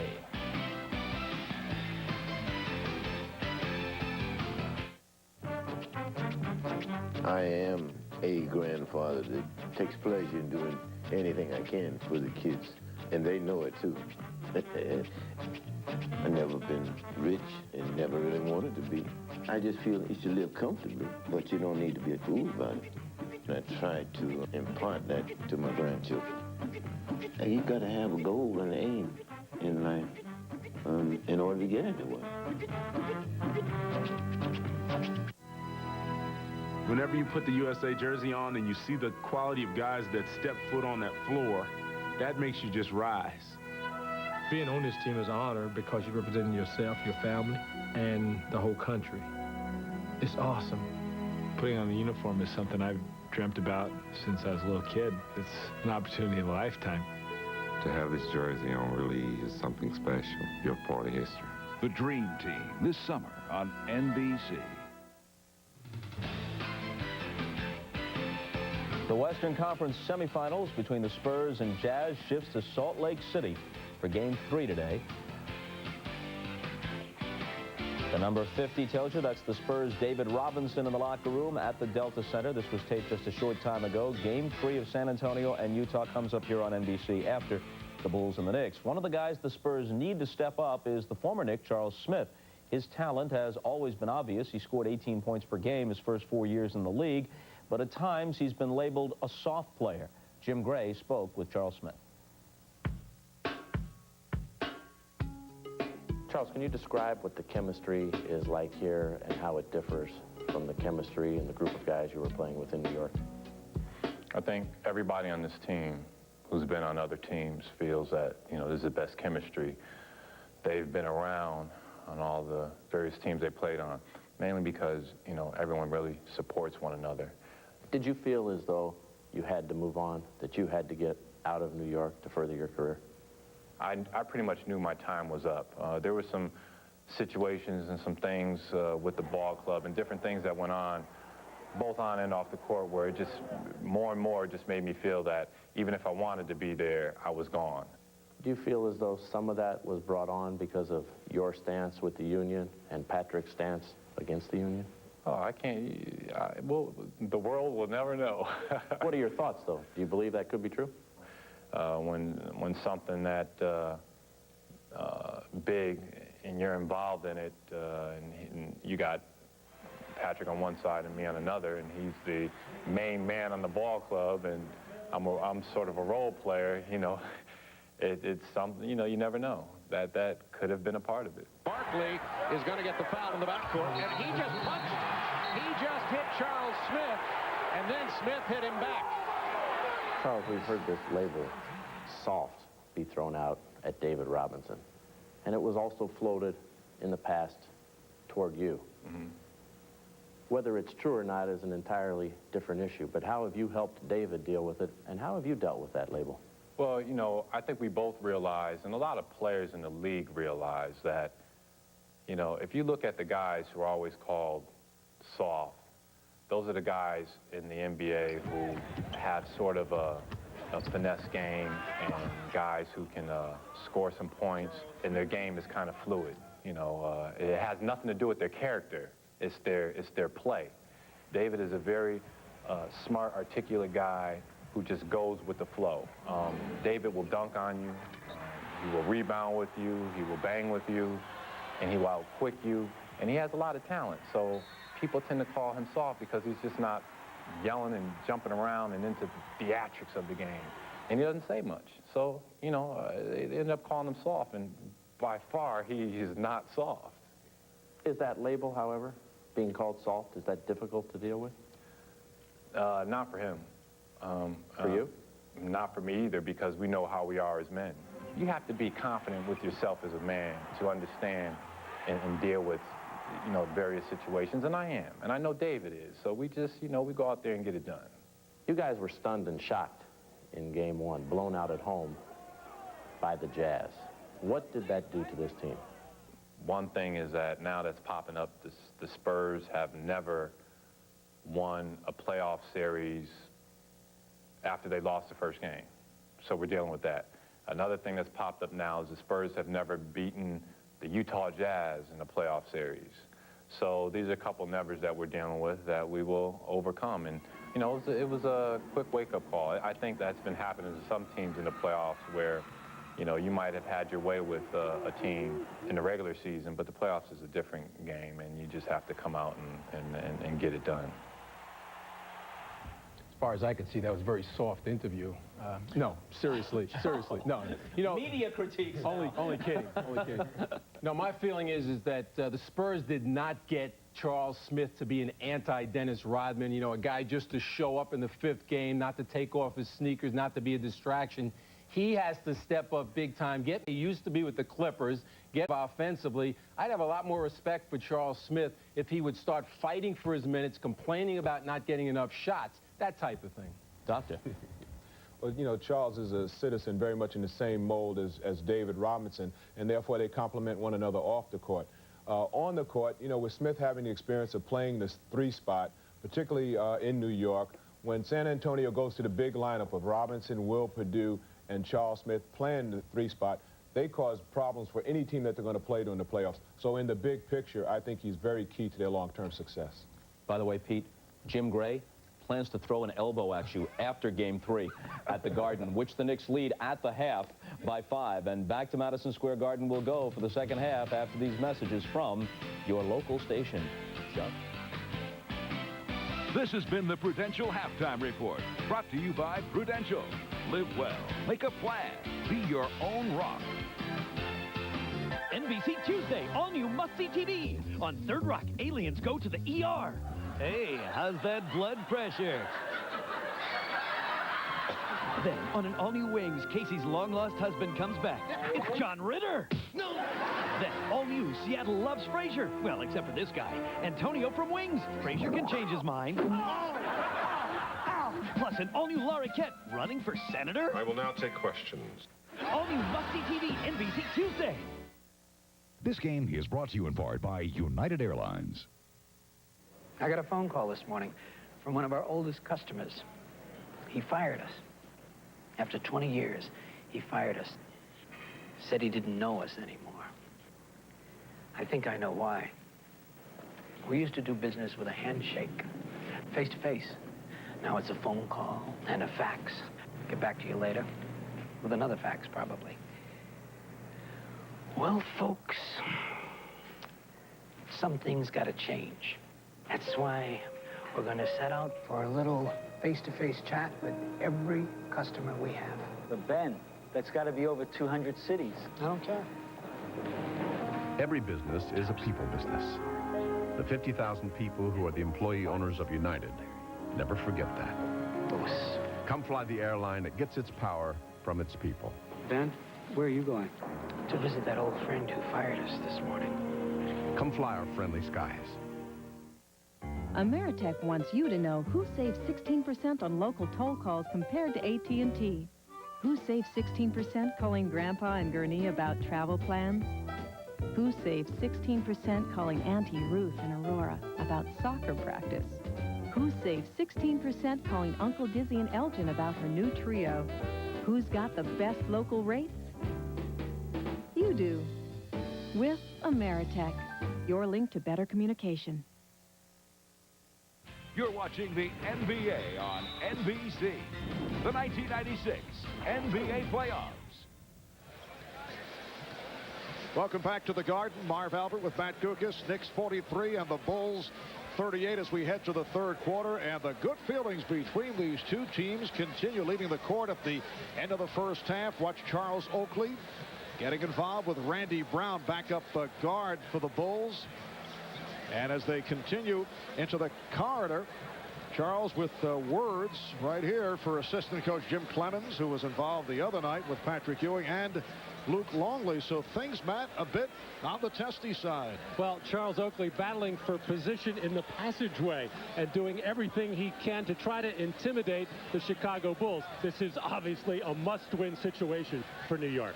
All right, a look at the Miller Lite halftime statistics. The Bulls able to turn it around after the poor shooting first quarter. They were 6 for 19, down by as many as 13 points. John Starks has been a factor, 5 of 7, 13 points in all. At the free throw line, the Knicks spent much time early, but things have evened out. Chicago now 10 of 13 at the line, and the Knicks 7 for 10. And Michael Jordan with 22 of Chicago's 38 points and spending much time at the line. Back with the second half in a moment.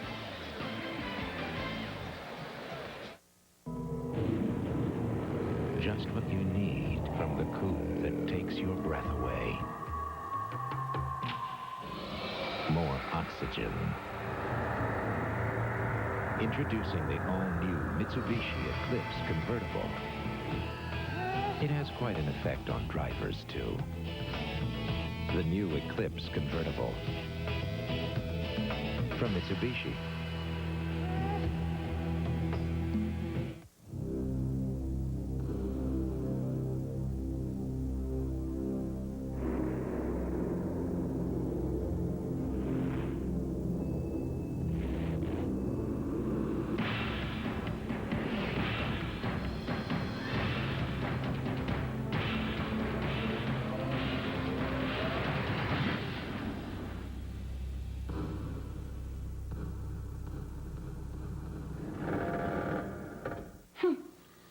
So you do this every day, huh? Poor baby.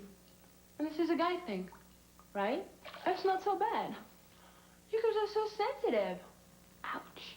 For the man with sensitive skin, Schick introduces the all-new Tracer FX. Is this the sensitive part? Right here? With its unique skin guard designed for a smooth shave with less irritation. The shaving system for sensitive skin. Schick Tracer FX. The sensitive type? I like that. If I could be... In '92, he was the favorite in the 200 meters, but suffered a stunning upset. In the past 2 years, Michael Johnson has dominated, unbeaten in both the 200 and 400. In Atlanta, he attempts to be the first man in Olympic history to win both. His dream takes him to the Olympics on NBC.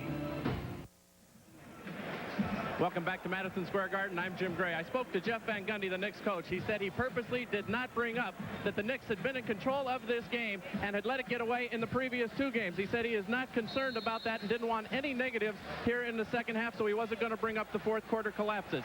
Says his team has been executing very, very well and hopes they do the same in the second half. Now, as for the Bulls, Jimmy Clemens told me we just need to shoot the ball better. We shoot the ball better, we're up 3-0.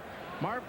All right, Jim, I do have a feeling, though, that the Knicks have a pretty good feeling for what took place in the fourth quarter in games 1 and 2. They do not have to be reminded. Starks with the bullet for Hoffer to get the third quarter underway, and the Knicks now lead 45-38. I'm a little surprised that Michael came out and tried to score right away. He was 7 for 14 in the first half. The rest of the Chicago Bulls, 7 for 22. He's got to get some support. And Scottie Pippen continues his shooting problems.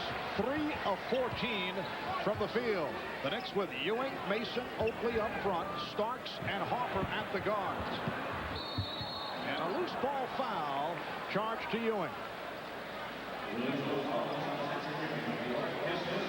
Well, John Starks hustling and fighting and coming up with this loose ball. It appeared that he never saw Derek Harper ahead of the pack, but Derek screaming wildly, and John found him at the last second.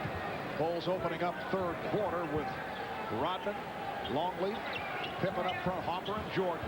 The guards, Luke Longley is playing with 3 fouls, connecting on his second field goal. The Knicks lead is now 5.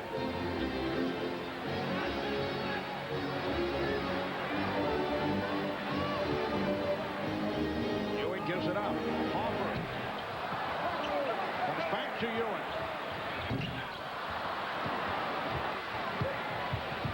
Derek Hopper has not been hitting the outside shot. Derek is now 1 of 7 overall.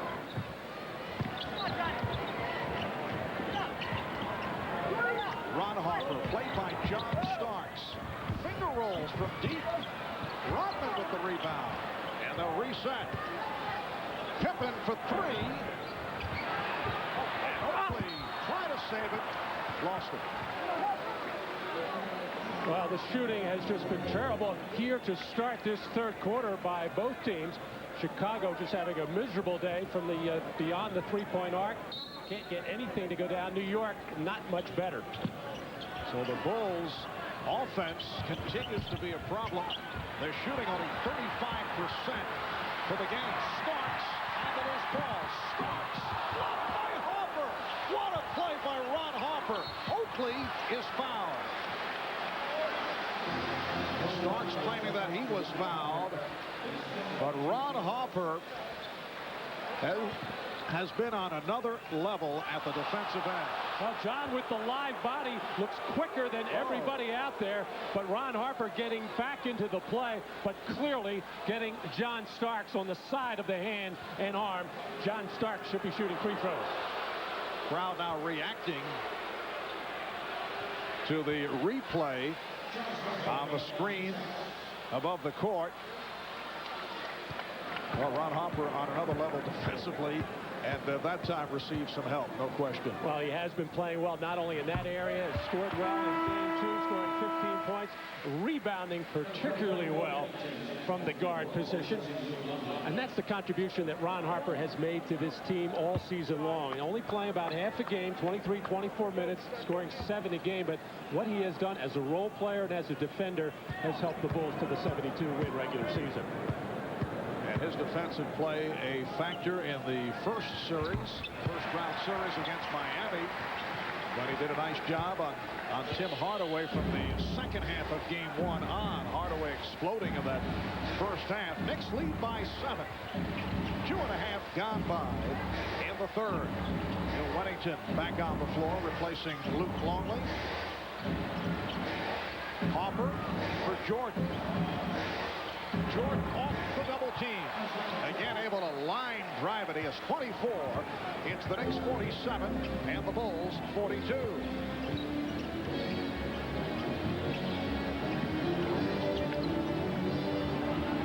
Ewing facing single coverage.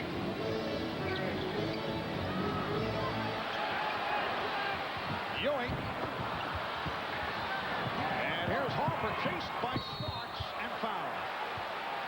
One of the Knicks problems right throughout the season, when the shot clock is rolling down, there is no creativity to their offense. They have a difficult time finding a shot, as we just saw a moment ago. And no excuse for the poor transition defense as both guards were back. John Starks had visions of trying to make a similar play against Ron Harper, but Harper did a good job of keeping his body between John Starks and the basket, and all Starks could do was hack over the back. Now, the Knicks had those problems with transition defense because Derek Harper does a lot of penetration off pick-and-roll situations. John Starks is in the corner, and when those shots go up, long rebound or even medium rebound, it enables their opponents to get out and get easy running opportunities. But on that last occasion, both Harper and Starks were back. They just got out-hustled by Ron Harper. We played 3 minutes of the third quarter. The Knicks only 1 of 6. They've missed their last 5 shots. The Knicks lead is 4. Whoa. Harper able to save the wild pass. Oakley. Rebound Mason. Anthony Mason with the putback.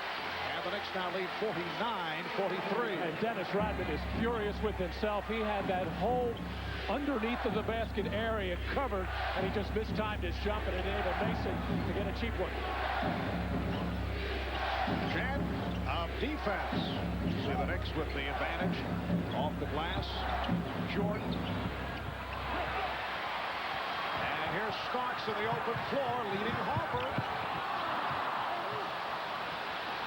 And Derek Harper is not an alley-oop catch. He was a little disappointed in that pass attempt from John Starks. Off the turnover, Bill Wennington cuts it to a 4-point Knick lead. Scottie Pippen is starting to shake his head in some disgust and frustration with his Harper shooting. Derek Harper also having a very difficult time. Oakley in a collision with Rodman. Charles hit the floor. Knicks taking a timeout. 7:44 remaining in this third quarter. Pippen is now 3 of 16, and Harper, Derek Harper, 1 of 9.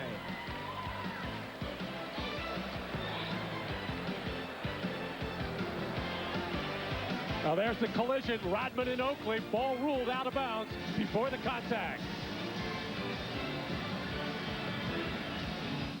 NBA.com. Log on and get connected.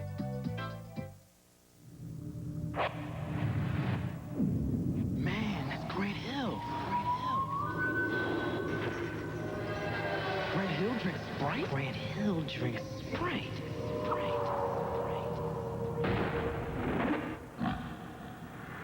If you want to make it to the NBA, practice. If you want a refreshing drink, obey your thirst. Sprite.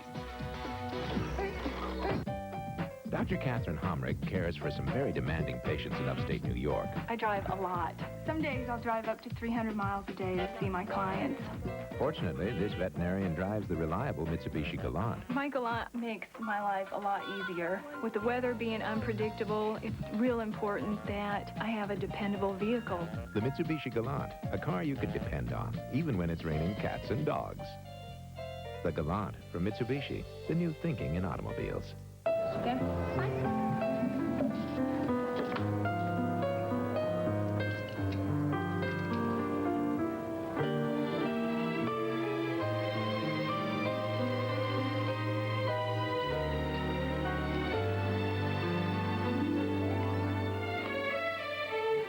You know, it's true. Pickle, we do mature faster than boys. Introducing the burger with the grown-up taste. McDonald's Arch Deluxe. The NBA on NBC is brought to you by New Miller Beer, the brand new beer from Miller with big flavor that goes down easy.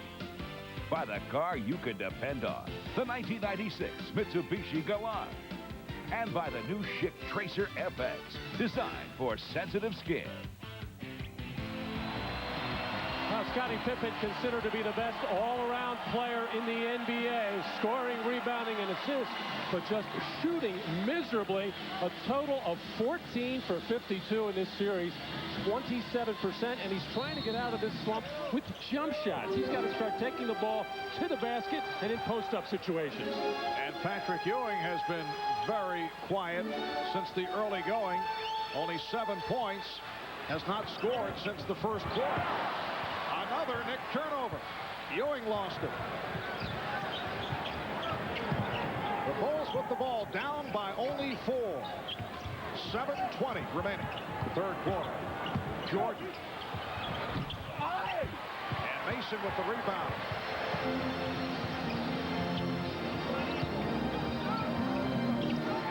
Here's Ewing.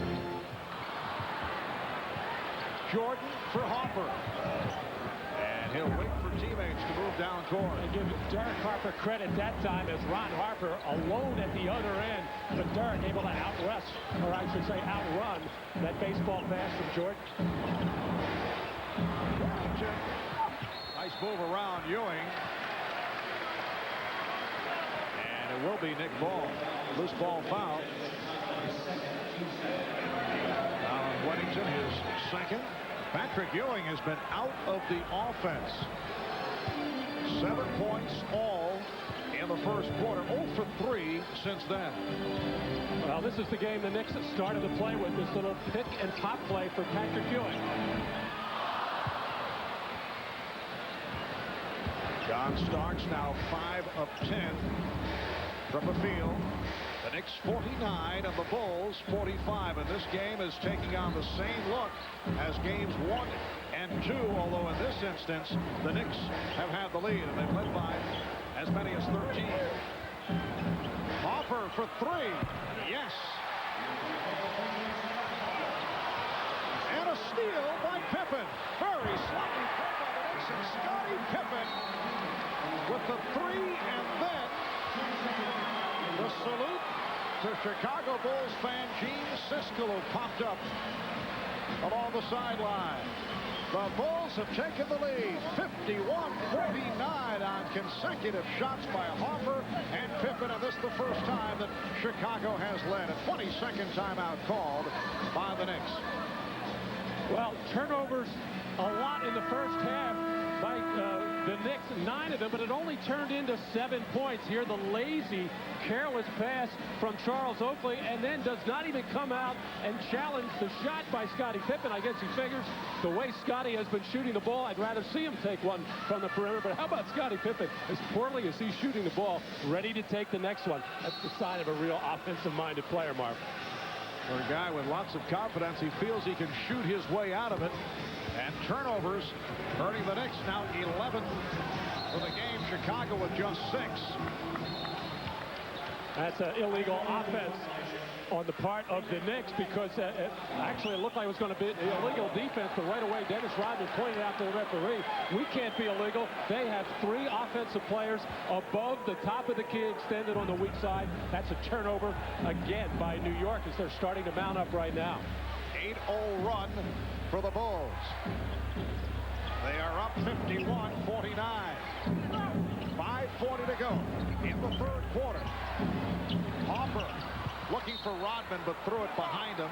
Last touch by Oakley. It'll be Chicago maintaining possession with 7 on the 24.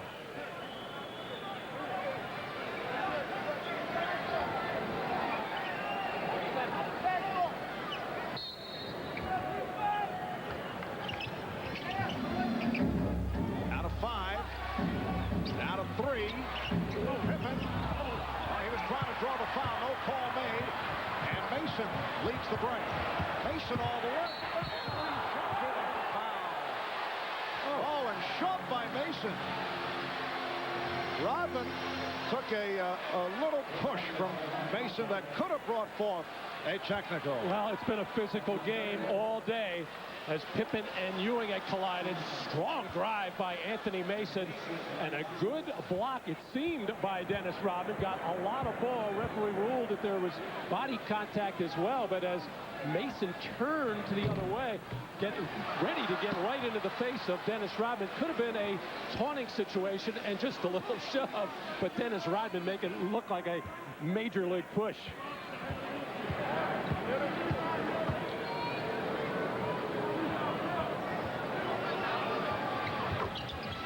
It's the Bulls by 1.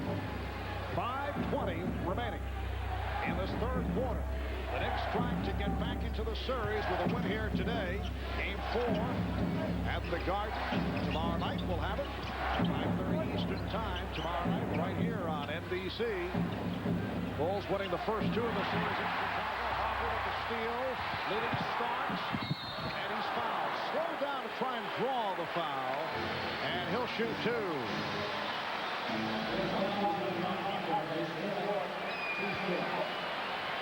Well, the Knicks coming out to start this third quarter very physical defensively, banging, hitting, knocking balls loose, and very transition-minded, looking to fast break at opportunity. And a beautiful feed that time by Derek Harper to the streaking John Starks. Ron Harper on the foul, his 4th. He'll be replaced by Steve Kerr. Starks 13 of 13 at the line in this series. 8 for 8 the other night. That is his first miss. Hopper departs. Hopper a moment ago hit that big 3-pointer. The Knicks shooting in this third quarter only 2 of 12.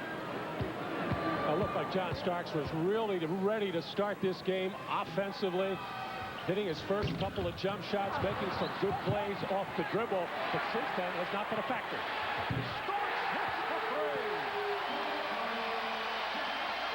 Well, as you say that, John Starks hammers the 3. What a play by Oakley on the save off the missed free throw. So the Knicks now lead by 2. And again, the chant of defense. Good switch by Ewing. Jordan checking the clock. Shot clock at 3. 24-second violation. Well, the battle for the missed free throw situation, a typical Charles Oakley hustle play to get the save, and then making sure he crashed into a whole bunch of red uniforms and banging with Longley. And this is how you get a lot of open threes after offensive rebounds, as John Stark, been quiet offensively for a while, gets a big one there. Well, remember, we showed you at halftime when these two clubs departed. Charles Oakley involved in haunting of assistant coach Jim Clemens and Luke Longley. Patrick Ewing with his first point since the first quarter. So the Knicks now lead 55-51. 4 minutes left in the third. Kerr for three. Oakley rebounds.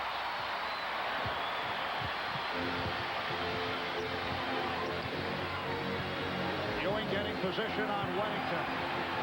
Ewing. Oakley up the tip. Charles Oakley, the one-time Chicago Bull, with a number of hustle plays that have made a difference here in the third quarter. Well, one of Patrick Ewing's favorite plays. Face up the basket, take it to the lane. And the big complaint has been Patrick Ewing gets away with a walk. I don't know, very close there. Looked like he got both feet down. And then a hard move to the basket by Patrick Ewing with the left hook. And Scottie Pippen fails to get a body on Charles Oakley. Never sees him as Oakley gets the follow.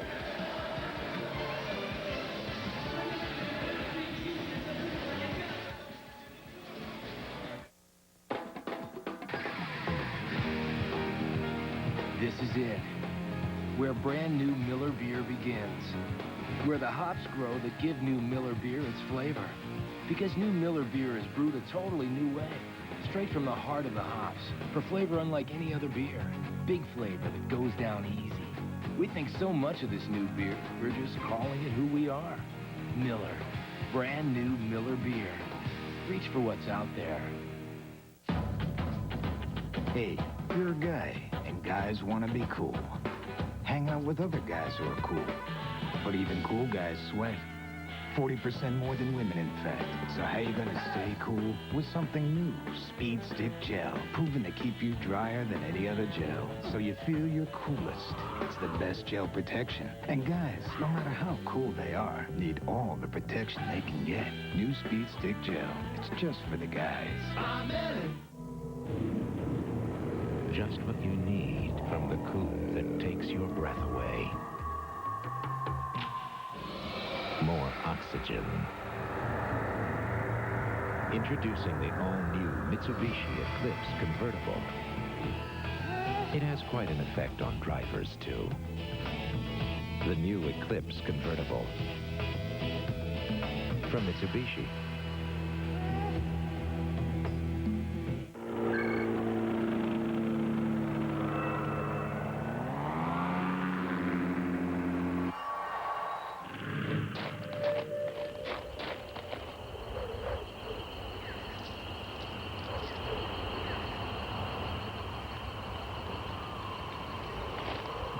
The new reloadable smart card.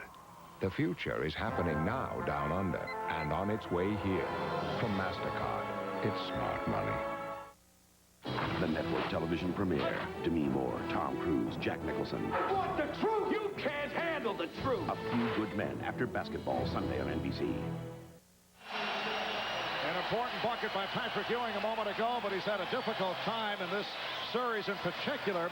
In the fourth quarter, we talked about that with Knicks coach Jeff Van Gundy. People that don't see Patrick Ewing every night have a great appreciation for him. People that see him every night and want him to be Michael Jordan. If you're going to compare everybody to Michael Jordan, well, then everybody's going to pale in comparison, and then no one's any good. All we expect from Patrick, as far as a team, is Patrick to be Patrick, and I think he has been. Somebody tried to discount that he had 16 rebounds in the first game. Well, you can't discount that a guy has 16 rebounds. I mean, that is the equivalent of going out and getting 30 points. But I think all too often people nitpick at Patrick for not being Jordan when no one else is either. And as Jeff Van Gundy is talking about Patrick Ewing, came up with that rejection. Traveling violation on Anthony Mason. Although, Matt, as you see the block by Ewing, I think that Van Gundy is blurring the issue. This has everything to do with Patrick Ewing, not Ewing versus Michael Jordan. That battle does not exist. That's no contest. The real issue is that Ewing has not come through in the big moments, but kept trying to deflect that, which is understandable from a coaching point of view. And Patrick is quick to point out, he told me yesterday, hey, I'm a center. Other people have to get me involved. But I think everybody is focusing on the offensive thing. But that block on Wennington, those are the things that Ewing has to do. Rebound, block shot, make the pass out of the double team, set the pick on the two-man game. That's how he can help his ball club. Mason draws the foul, but the issue is that he has come up short in fourth quarters and has had difficulty at the line in important moments, not only this season, but that goes back a bit. And in game one of this series, he missed the 2 critical free throws with 2:15 to go in the ball game, had a few turnovers on the walking violations, and even though he was getting good low post position, just was unable to get those shots to go down. And when you have a franchise center, which Patrick Ewing certainly is, he has to connect on a large share of those kind of plays. No question about it, and Patrick Ewing, I think, would agree with that. Meanwhile, Michael Jordan sitting it out, getting a rest with 2.5 remaining in the third quarter. Knicks with a 58-53 lead. Chicago now with Wennington, Rodman, and Pippen on the front line. Hoffer and Kerr in the backcourt. Hoffer guarded by Mason. Charlie Ward is back for the Knicks. Played well in the second quarter. Ward knocking it out of the hands of Kerr, who puts the ball as a foul was called. Kerr thought for a moment that it was a 24-second violation, but Ward committed the foul just before the 24-second buzzer. Well, we talk so much about how outstanding the Chicago Bulls defense is. Hey, give this New York Knicks defense credit as well. They're not letting anybody run anywhere. They're bumping, they're hitting hard. That's their style of defense. But Charlie Ward, with just 1 second on the shot clock, committing the hash. Wennington on a quick release. The basket counts and a foul call. Foul on Ewing away from the ball, but the basket by Wennington will count. He is now 2 of 4 from the field.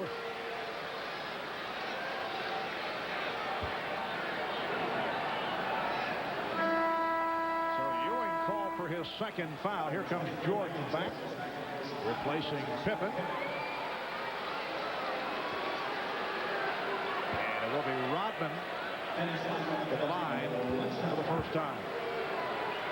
Well, one of the problems with the Knicks as far as giving up second shots, and Charles Oakley has complained about it. Hey, when I go help, nobody is getting a body on Dennis Rodman. Well, that time Patrick Ewing tried, but Rodman just kept battling and battling and drew the foul. Rodman has played 34 minutes, has not committed a foul. Off the double team, illegal defense is called. I think you mean he has not been called for a foul. He has many fouls, lots of pushing, lots of shoving, but when you do it all the time, as Dennis Rodman does, you actually get the benefit of the doubt from the officials. Dennis Rodman would not agree with that. He thinks he's being singled out many times, and he thinks that the referees are watching him and calling everything against him, but he gets away with plenty, believe me. But I think he is watched a bit closer. But today, no complaints from Dennis. We're early. Knicks lead by 2. 1:40 remaining. Third quarter. Nice look. Ewing from Mason. The Knicks 60 and the Bulls 56. Oh, terrible decision that time by Dennis Rodman to come double team Ewing too far away from the basket. Nobody protecting inside, and Mason gets an easy one. Rodman off the dribble. And pushed by Oakley. For Oakley, his third. The Knicks and the Bulls are now over the foul limit. Well, Chicago made a decided effort not to double-team Patrick Ewing, at least until he put the ball on the floor, and catching the ball 17, 18 feet away. Not a good decision by Dennis Rodman, and he knows it, and he's being reminded of that by people in the area, letting him know we can't help you in that situation. If you go double-team and we're not expecting it, we're waiting for Ewing to put the ball on the floor if we're going to come help. Dennis only a 52% free throw shooter during the regular season. Bill Wennington being replaced by the 41-year-old James Edwards, making his first appearance of the game. Now Patrick Ewing will sit down. Here's Willie Anderson checking back in. Ewing 9 points, 9 rebounds. So Rodman 3 of 3 at the line. And the Knicks lead 60-58.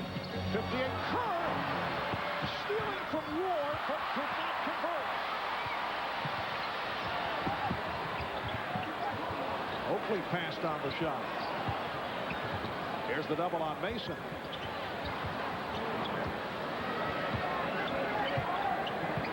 Actually, the Knicks had a mismatch inside with Mason and Harper. Now steal by Kerr. Kerr again, and lost it. Well, this will not be on the personal highlight film of Steve Kerr. The good news, you've come up with successive steals. And the dreadful news, you blow it both times. Pressure defense by Kerr. Actually should have taken that first one to the right hand. And now the attempted crossover. And Kerr picks that one off, but cannot finish at the other end with Mason bearing down.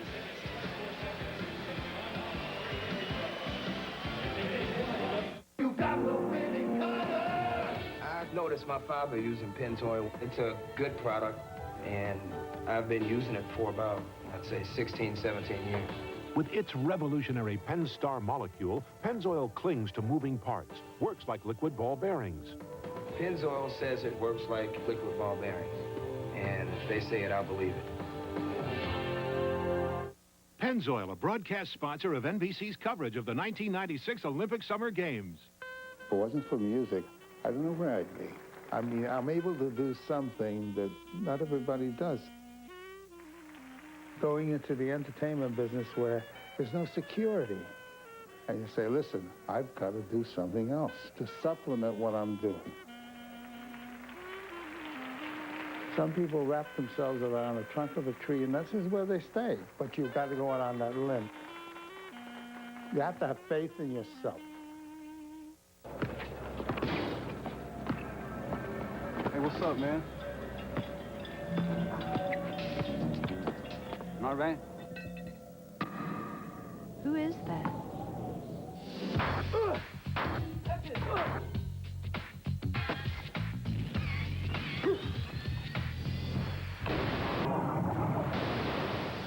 Oh, man, check it out.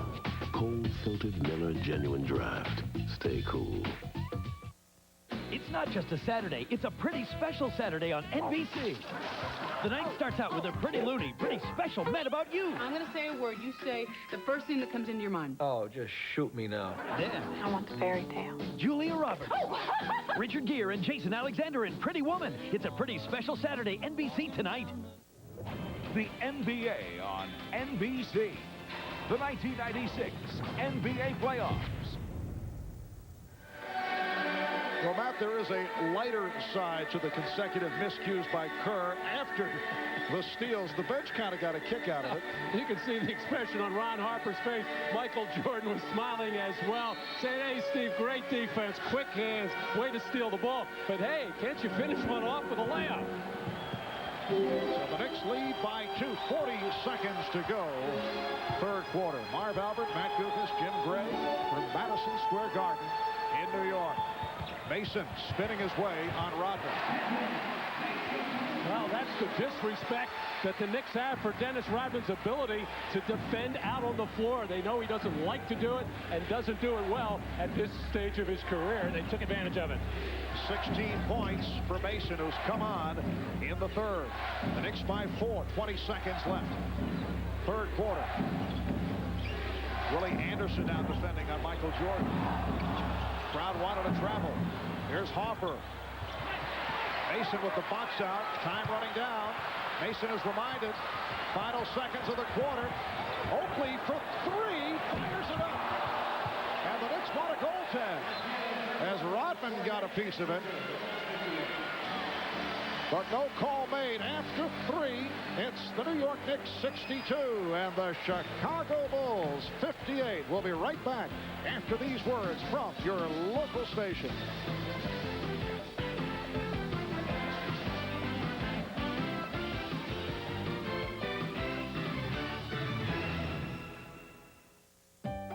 Dr. Catherine Homrick cares for some very demanding patients in upstate New York. I drive a lot. Some days I'll drive up to 300 miles a day to see my clients. Fortunately, this veterinarian drives the reliable Mitsubishi Galant. My Galant makes my life a lot easier. With the weather being unpredictable, it's real important that I have a dependable vehicle. The Mitsubishi Galant, a car you can depend on, even when it's raining cats and dogs. The Galant from Mitsubishi, the new thinking in automobiles. Are you lost in a financial jungle?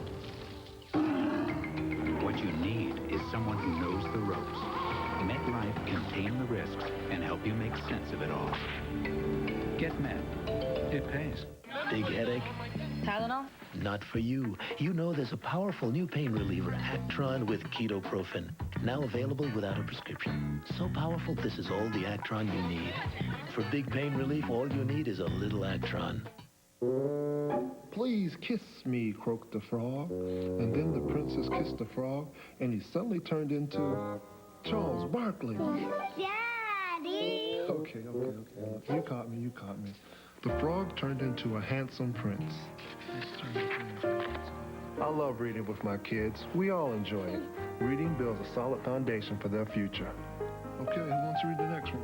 Daddy, Charles must have been a really big frog. What's keeping contaminated seafood off your plate? Dateline Tuesday. This game is brought to you in part by your local Ford dealer. Power, raw horsepower, the kind that's born in the great outdoors. That power's been harnessed in the new 96 Ford Explorer V8 for more power than ever before. 210 horsepower and more torque gives you more pulling capacity to tow up to 6,700 pounds. America's runaway bestseller continues to lead the way. The 96 Ford Explorer. Standard V6 or new 210 horsepower V8. Saddle one up today. See your favorite Ford dealer. There's more to afford. I don't know why Lindros has got to drop the gloves. Neely and Stevens, they don't fight anymore. They're respected around the league. And besides, I mean, penalty minutes doesn't equate to toughness in my book. I mean, when I think tough, Doug Gilmour's tough. Mark Messier's tough. You need some more rouge. Here? Mm-hmm. Thanks. You know, your foundation has looked great lately. Thanks.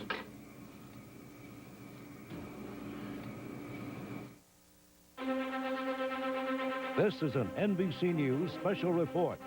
Here is Brian Williams in Washington. And good day. We're coming on the air at this point to report to you some what are still, we should point out, sketchy details. A television station, NBC's Miami station WTVJ, and others are reporting that a DC-9 passenger jet has gone down near Miami International Airport, we presume after takeoff. No word yet on casualties, no word yet on number of passengers on board. Again, this is at its early stage. Television stations in the Miami, Florida area are reporting that a DC-9 passenger jet has gone down. The Associated Press is now reporting this, quoting the Miami television stations. We are trying to find out more information. The Federal Aviation Administration is confirming only that an airplane did go down. We are gathering more information. We will get it to you when we have it. For now, I'm Brian Williams in Washington. Back to Marv Albert at Madison Square Garden. Sure, Brian. Fourth quarter is underway here at the Garden. 3-second violation called on Chicago. The Knicks with a 62-58 lead, and both these teams well aware of what has taken place over the first two games come the fourth quarter. For the Knicks, a dreaded fourth quarter. Let's see how they handle it. The Bulls have been able to break open both previous games by taking over in the fourth. And the key for New York in this fourth quarter is to take care of the basketball. They've already turned it over 15 times in this game for 12 points. That's way too many at this juncture, but it's absolutely critical to take care of it here in the fourth. Knicks opening with Patrick Ewing on the bench. You get the idea that Jeff Van Gundy wants a well-rested Ewing for the fourth quarter. Ward getting it inside, and Mason was held. So Dennis Rodman called for his first foul. The Knicks are going with Mason and Oakley as their big men, along with Anderson, Starks, and Ward. Dennis Rodman has gone the distance. He has played, well, actually, almost the distance. He's played all but 10 seconds of the game.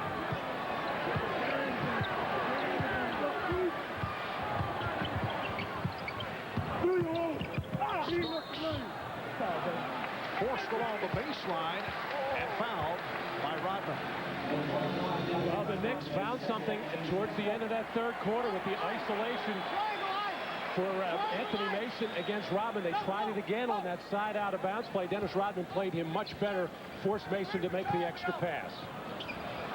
Anderson couldn't find anyone and just did get it into Oakley. Here's Anderson spinning, and he's tripped up. So very quickly the Bulls with their third team foul. Only a minute and 5 gone by in the fourth.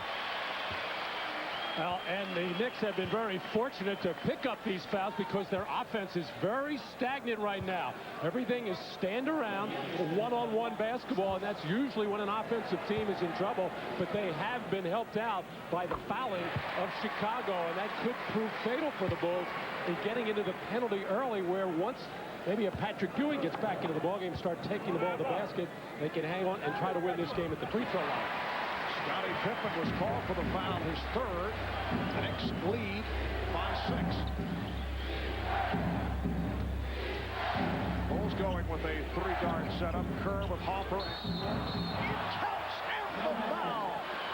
Beautiful lead by Kerr, and now the basket being waved off. The foul before the shot attempt. A discussion between Hugh Hollins and Ed Rush. Now they change it back. Yes, it does count. Of all people, Hugh Hollins to be involved in a controversial play with Scottie Pippen. Let's watch and see if he bobbles the ball. Not really. He kept control of it, kept 2 hands on it, and that's the only thing I think Hugh Hollins might have been thinking, that if Scottie Pippen, even though he's hit hard on this play, and even though it's continuation, if he bobbled the ball, that field goal would not have counted, but he didn't. And referee Eddie Rush, the outside official, helped get the call right. Michael Jordan was shaking his head as the officials were coming up with the decision. Scottie Pippen thus on the line looking for a 3-point play. His first appearance at the foul line. And Ed Rush blowing the whistle. Apparently Rodman stepped in too quickly. So the Knicks are presented with the basketball. 4-point Knick lead. Minute and a half gone by. Ewing hits the net. By Harper. As John Starks knocks down a 3. That's his 4th from downtown. He's 4 of 6 from 3-point territory. The Knicks lead 67-60. Pippen with the open shot, trying to go glass. Jordan with the rebound. And deflected off Ewing. Well, the Knicks running baseline screens for John Starks, and Patrick Ewing won't get credit for anything there on the stat sheet, but he did set a haymaker pick on Ron Harper, who tried to go over the top rather than trail John Starks around that pick. Now Mason switches off to Jordan. Longley at the post. Harper. Pippen for 3. Yes! Scottie Pippen is hit 2 from downtown in the second half. The Knicks 67 and the Bulls 63. Here's Ward. What a move by the second-year player, Tommy Ward. Knicks 69 and the Bulls 63. 8 points for Ward. Anderson now guarding Jordan. Rodman played by Mason. Oh, and as Hugh Hollins makes the call, he made contact with Jeff Van Gundy. Oh, and Van Gundy shaken up. So now the Chicago Bulls have to be thinking, well, we may not get the calls from you, but from a physical point of view, he just took out the opposing coach.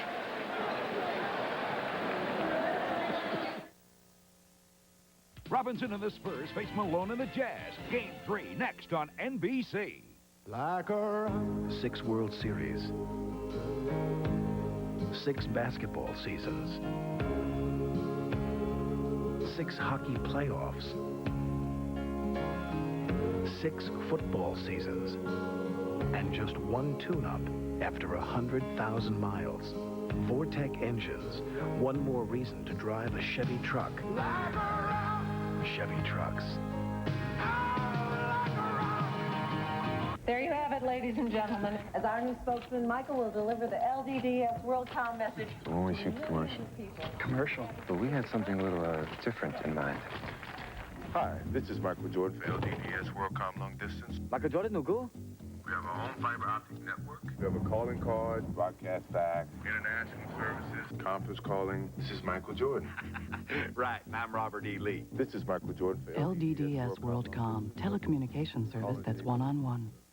What if I told you everything you know about TV is about to change? Because now there's direct TV, totally digital television. More movies, more sports, more of what I want than ever before. All through a tiny satellite dish about the size of a small pet. Steve, how does direct TV work? I have no idea, but it does. For the direct TV retailer nearest you, call 1-800-DIRECT-TV. Oh, Bill, did I tell you what Patty said that Rachel heard about what Mark said about Patty? Well, Bill, are you listening? Anyway, Patty ran into Rachel, who had run into Mark at a party. So, according to Bill, are you listening to me or to the game? 5 ticks left on the clock. Missiles down by 1. Just a reminder, this game brought to you by Miller Lite. When you've got the great taste of an ice-cold Miller Lite, life is good. Smith inbounds to Wakeman through the paint. Tomahawk jam. Yes!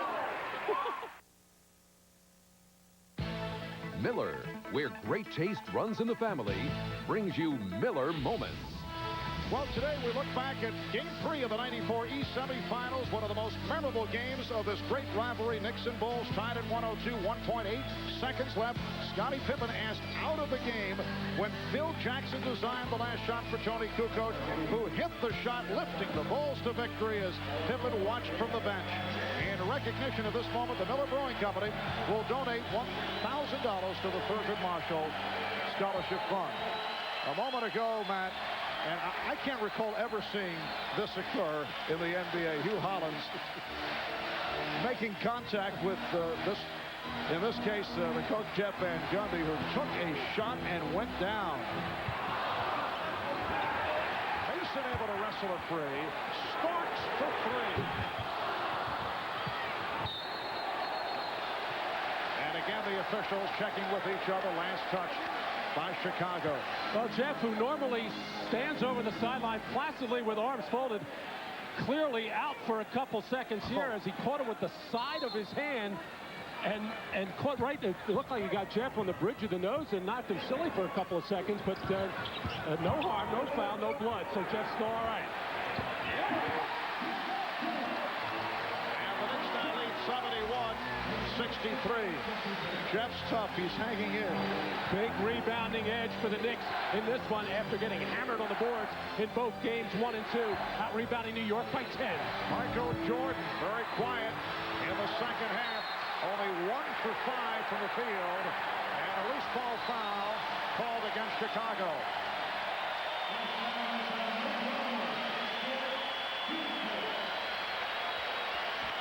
Well, there's that two-man play with John Starks and Patrick Ewing.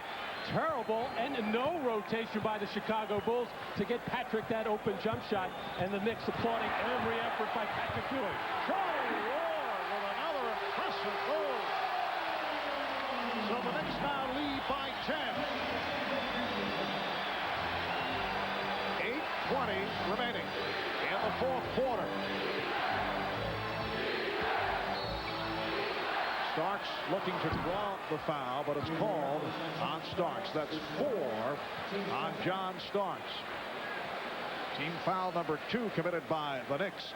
The Bulls with 4.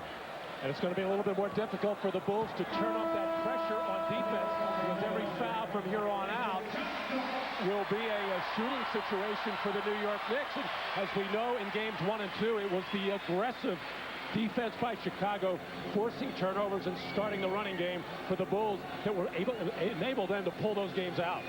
John Starks sitting down, leads with 19 points, replaced by Derek Harper.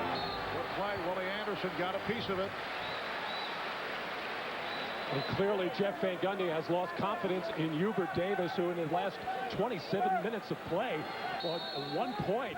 And Charlie Ward has come in and make his presence felt at both ends of the floor. Jordan able to beat Anderson off the dribble. And the Knicks now lead 73-65. So Michael Jordan has 26. Longley with a good play, but the foul is called. Well, Luke Longley called for the push, and that's his 5th foul. Well, this is the problem that you get when you pick up early fouls in the quarter, because now with 7:56 to go in the 4th quarter, this little reach over, and clearly it was a foul on Luke Longley. And here is Patrick Ewing to the line, where he has had many problems in the 4th quarter. For the game, 4 of 5 at the line.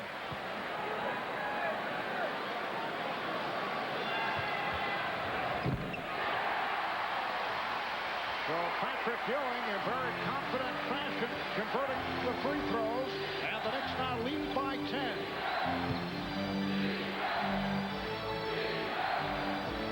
Jordan with the spin. What a move by Jordan. In most instances, the player would be stopped. Willie Anderson had the right angle, but Jordan was able to spin right and complete it. And Longley, just by raising up, took Patrick Ewing out of the play. Nobody in there to take up space, take a charge, or attempt to block.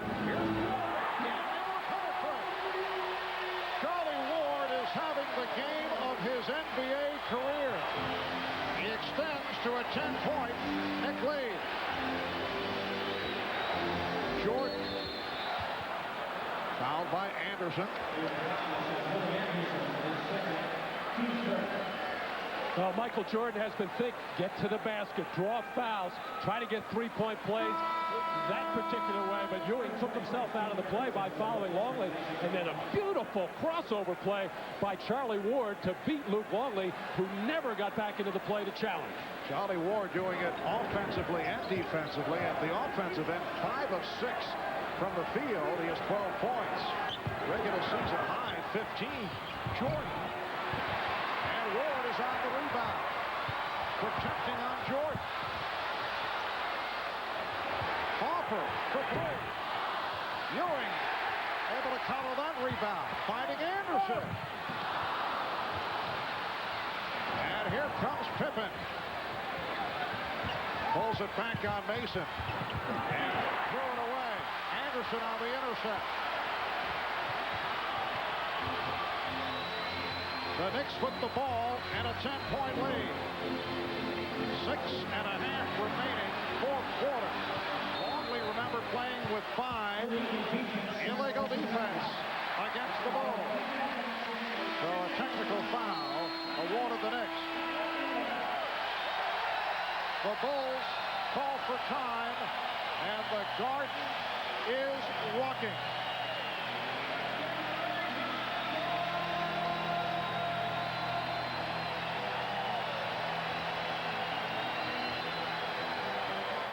So what's the big surprise?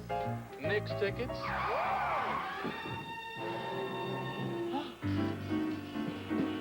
American Express? I got a little proposition. Whoa! Hey, you got my ticket! Think again, my friend. Oh, there!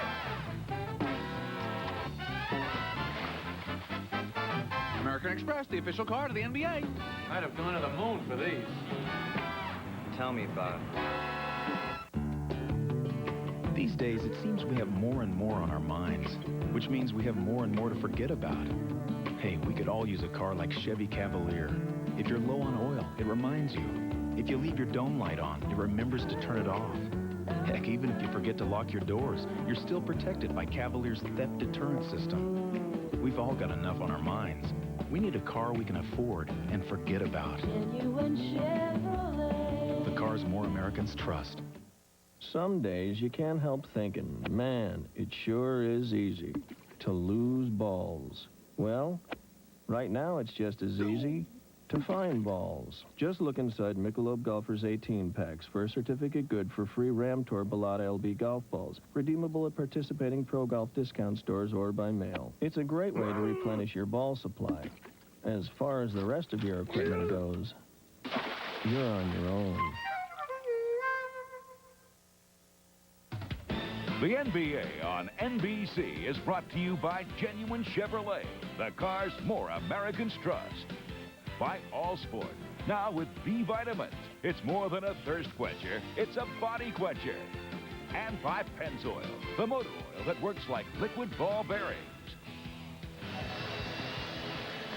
Well, the last time that the Knicks and Bulls met here at the Garden was back on March the 10th, and it was the Knicks playing perhaps their best game of the season. Patrick Ewing with 26 points.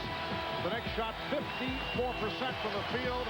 They hit on 10 of 21 three-pointers in a decisive 104-72 victory. It was the worst loss of the season for the Bulls. Jordan had 32, but the Bulls shot only 37%. And a big factor in that game, Mar, was Derek Harper making the three-pointers in the fourth quarter when the Knicks ran away. And now in this one, it's Charlie Ward who is coming up with key offensive plays for New York. But overall, it's been the New York Knicks defense. They're rebounding, holding the Bulls to only 6 offensive rebounds. Derek Harper converting the technical off the illegal defense. So the Knicks now lead 78-67.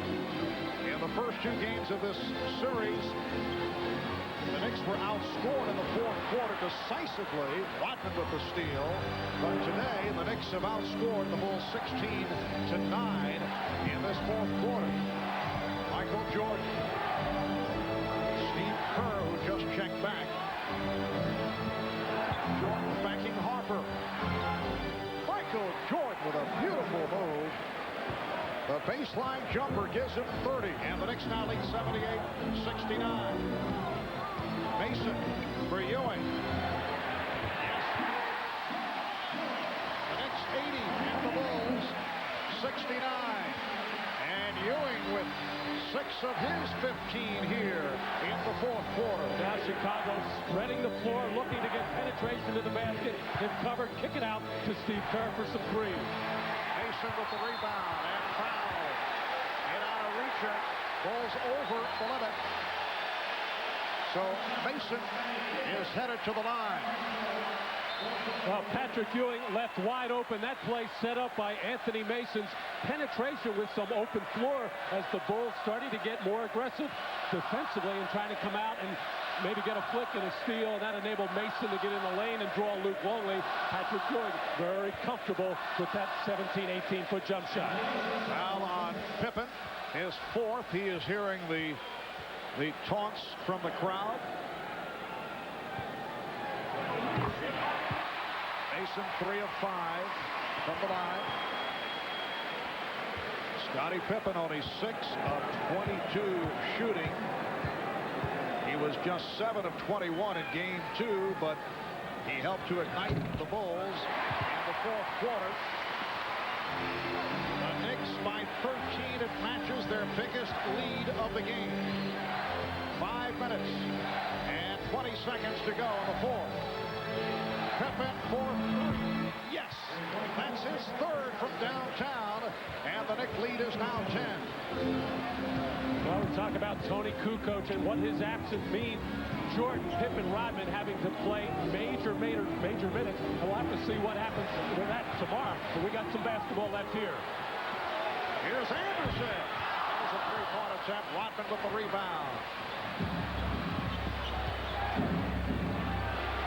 Kerr passed on the 3, hits the 2. And the Knicks now lead 82-74. Timeout called by Jeff Van Gundy. So 5 unanswered for the Bulls. And the Knicks lead is now 8. Picture this, a romantic comedy written directed by me, starring you and Tyra Banks, be a smash. Yeah, that's fine, Spike. Listen, Spike, no disrespect, but I'm trying to watch my main man, Penny, dismantle the Knicks. What's up, Spike? What's up? Hey, Penny, pass it to Nick. No, not Nick. Hard. Pretty, passes the horse. He's open. On the baseline. On the baseline. What? 5 Thanks, seconds. little Penny. Thanks a lot. Hey, just trying to help a man. Now, Spike, about that film. Is this an action flick? Because I do my own stunt. Welcome, Dave. Been a long time. Sure has, Red. You got a spicy chicken sandwich. But here, try this. Not bad. Water? No, thanks. Now try a Wendy's spicy chicken. Wendy's spicy chicken sandwich is a whole breast fillet seasoned with Dave's own blend of pepper and spices. It's one very delicious, very spicy sandwich. Please. Try Wendy's spicy chicken sandwich and long live the king. Like all Americans, I like big things. Big prairies. Big forests and mountains. Big wheat fields. And everything else.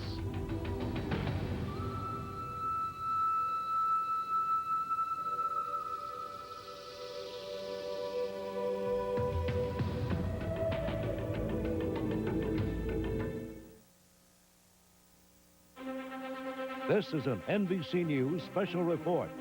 Here is Brian Williams in Washington. We have more news on the plane crash in Miami. Sadly, the news is not good so far. This was evidently ValueJet Flight 592 from Miami to Atlanta. We are told from the FAA, first reports say there was a condition in the cabins. If not smoke, then something else. But smoke in the cabin. The pilot evidently tried to turn back to Miami and was unsuccessful. The FAA is reporting the aircraft, a DC-9, is down in the Everglades. Again, ValueJet, a relatively new startup commuter airline, is down in the Everglades. You're looking at search video now just into us from the Everglades near the city of Miami. The Coast Guard is there. Several private helicopters are there. A lot of federal authorities will be heading for the scene. ValueJet Flight 529, DC-9 aircraft, down about 30 miles from Miami on a scheduled flight from Miami to Atlanta this afternoon. We are getting more, and as we have more or anything conclusive, we'll come back on the air and tell it to you. Now, once again, back to Marv Albert at Madison Square Garden. All right, thank you, Brian. 4:44 remaining in the fourth quarter, and the Knicks with an 82-74 lead on the Bulls. Knicks with 2 timeouts left. Bulls with 3 and a 20. John Starks is back. His pass picked off by Michael Jordan. I think one of the reasons why Jeff Van Gundy has gone to the 3-guard setup with Ward, Harper, and Stark for better ball handling, and then John comes in and turns it over. You also have Mason in there with good ball handling. They're concerned about taking care of the basketball. Here's Pippen on the follow. So the Bulls with 7 unanswered points to bring it within 6. Charles Oakley getting set to return. Knicks led by 13 just a moment ago. The Knicks trying to get back into this series, down 2-0. Game 4 coming up here in New York tomorrow night. Harper, he has been way off. Another opportunity for the Bulls.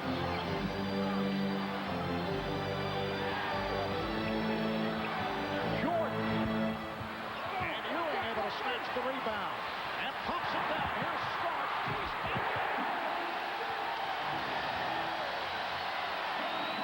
The Knicks 84 and the Bulls 76. Beautiful pass by Patrick Ewing. It looked like he missed up the opportunity to catch Stark streaking the other way, able to gather himself and deliver that pass on time. You can see the edge by the Knicks off the boards here this afternoon. That's been a big factor. Longley going to the second option. Nice move by Luke Longley, his 3rd field goal. And the Knicks lead again down to 6. 2 minutes, 45 seconds to go. Foul committed by Jordan. Bill Jackson does not like the call. He wanted an offensive foul on Ward.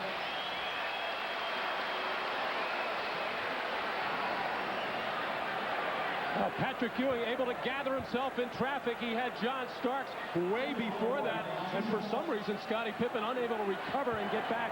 This has been a very physical game. People hitting everybody at every opportunity. And on a play down the other end, Steve Kerr trying to set a pick on John Starks. And John Starks getting all tangled up with Kerr and bopping him in the head. Charlie Ward, only a 68% free throw shooter during the regular season, missed on the first. He'll shoot another when we come back following the timeout.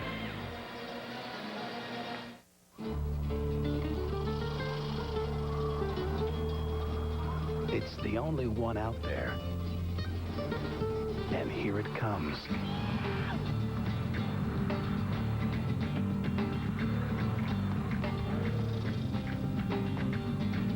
Introducing the only compact pickup to offer a third door. Okay, folks, show's over. Chevy S-Series, like a rock. I'm Jim McKay with another update from the 2020 Global Games. Little Jacqueline Keller captured the gold today on the highly uneven bars, while Austria's gentle giant Milos dominated the one-ton power lift. The highlight of the day so far was the record-breaking 300-meter dolphin relay. The world of sports has evolved since all sport. Now with B vitamins, athletes need to unlock carbohydrate energy. It's more than a thirst quencher, it's a body quencher. Coming up later, the graduated hurdles. And now, the starting lineup for your Chicago Bulls. Can't beat a job like this. You get to sit courtside every night, watch the world's best athletes. What I try to do is just add a little twist of my own to the game. Tony Kukoc, down it. I like the individual play. I'm sort of a highlight guy. Here comes Superman, Michael Jordan. I've got the best job in the world. Well, maybe I've got the second best job in the world. Thursday night, Mr. Robinson and the Spurs drew even with a mailman and the Jazz. With a series tied at 1, the all-important Game 3. The playoffs continue next on NBC. We have been discussing the Knicks' problems in the fourth quarter in games 1 and 2. Take a look. They've been outscored overall by the Bulls 48-36. The Bulls pulling out both games in the fourth quarter. See the Knicks shooting in those fourth quarters. 2 of 12 from downtown. The foul shooting has been off, but today a different story. They came out with confidence. They have shot 50%. The Bulls, though, with a rally. They're 9 of 15 from the field in this fourth quarter. And the Knicks lead 84-78 with 2:46 to go in the fourth. The Knicks did lead by as many as 13 with 5:20 left. Charlie Ward with a second free throw while he missed 2 critical foul shots. Well, taking care of the ball so important for the Knicks. Also, defensive rebounding. The Bulls know how important. Whoa, Michael Jordan. As Patrick Ewing wisely, I guess, let him go there and not giving the opportunity for the three-point play. It is down to 4 with much time remaining. Starks. Oh, what a shot by John Starks. The spin by Starks somehow was able to remain in the air. That was Jordan-like by Starks, and the Knicks lead by 6. Pippen. Ewing able to knock it aside, keeping it away from Kerr, but it will be Chicago ball. Well, actually, Charlie Ward picks off Derek Harper, and Michael takes care of the rest. You remember the dunk about 3 or 4 years ago. It looked like he was going to try that, but able to pull a Houdini and hang in the air and finish the play. You mentioned that play, Knicks versus Bulls, Game 2 of the 93 Conference Finals, as Starks electrified the Garden crowd, soaring over Horace Grant and Michael Jordan for that left-handed dunk. Ewing with the rebound.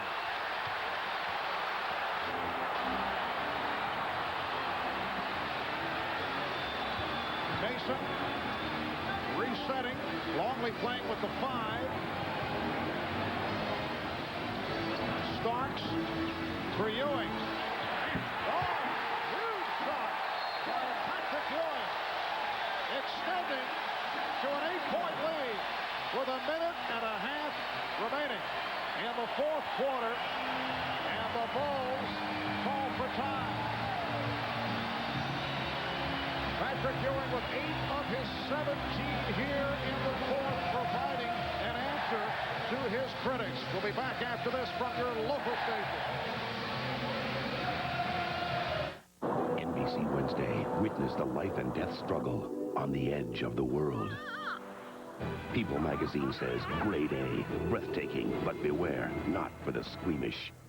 A never-before-seen look at National Geographic's Life on the Edge, 8/7 Central, NBC Wednesday.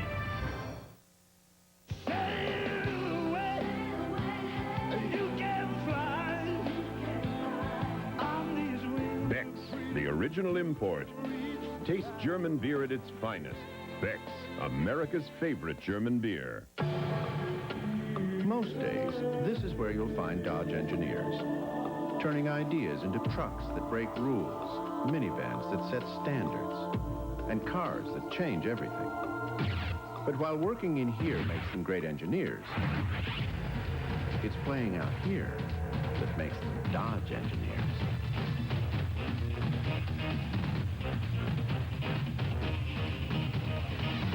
The new Dodge. For 75 years, folks have been ordering up White Castle burgers by the sack. Styles changed. Listen, Mom, give me a sec. But we couldn't get enough of that steam grilled goodness. Sack! Here! Now! Oh! There were times we'd like to remember, and times we'd rather forget. Have your people buy my people a sack. It's all part of turning the big 7-5, man. The more things change, sack me, baby. The more we'll always crave the same. White Castle, what you crave. Over 12 million vehicles serviced. Jiffy Lube is Chicagoland's oil change specialist. 3,000 miles, you make us smile. America's Jiffy Lube. Preparing to defend the most hated man in America. Sunday at 10. Certainly a different scenario for this man, Patrick Ewing, turning it from the fourth quarter difficulties he had in games 1 and 2. 8 points, 8 of the 17 coming in the fourth quarter this afternoon. And a terrific job on the defensive boards as well. And there's been a lot of traffic under there. There always is when Dennis Robbins around. Minute and a half to go, fourth quarter. The Knicks have an 8-point lead.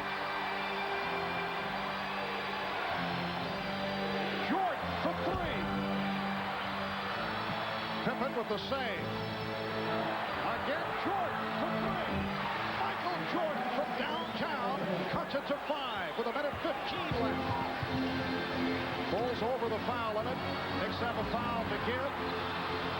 Bulls going to offer travel. And a steal by Pippen, who was able to call for time. Or was it Hoffer? No, apparently Hoffer called for timeout. With a minute 7 to go in this fourth quarter. We'll be back in a moment.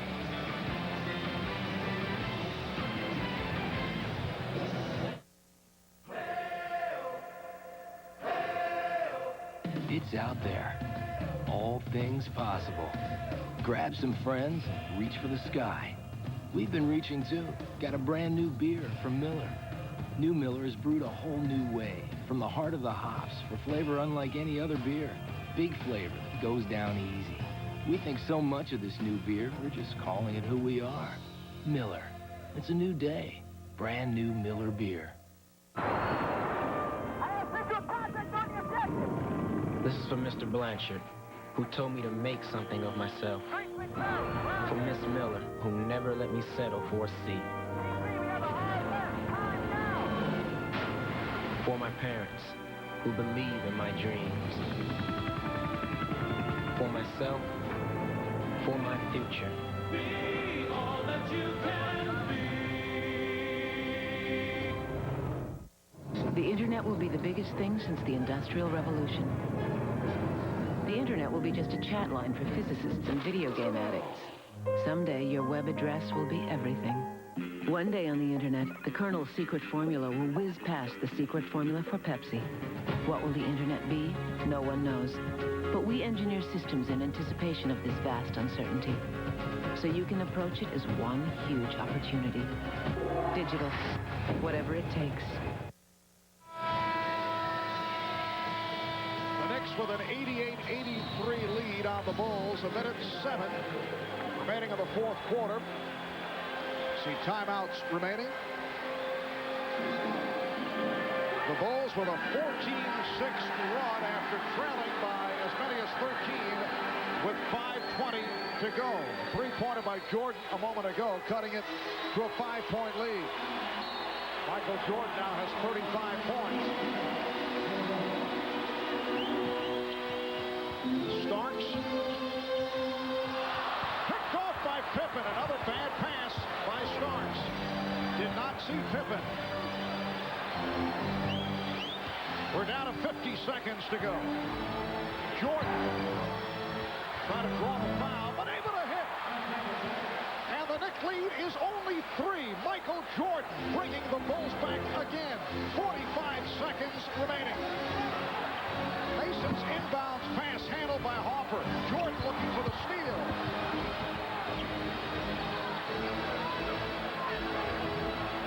Shot clock at 15. Ewing for Oakley. Traveling violation on Oakley. Well, after taking good care of the ball throughout this fourth quarter, consecutive turnovers, this walking violation by Charles Oakley as he got all shuffled up, over-eager to get something done, and then the ill-advised cross-court pass by John Starks on the play before, giving the Bulls life. And that for Charles Oakley, his 6th turnover of the game. So 30 seconds remaining in the fourth quarter, and the Knicks lead is only 3. Both teams have 1 full timeout remaining. Well, Michael is thinking, take Mason to the basket, sealed off nicely, trying to draw contact, able to hang in the air and throw it from behind his right ear and get it the Bulls to within 3. The Bulls have not been successful shooting the 3. They're 5 of 15 from downtown.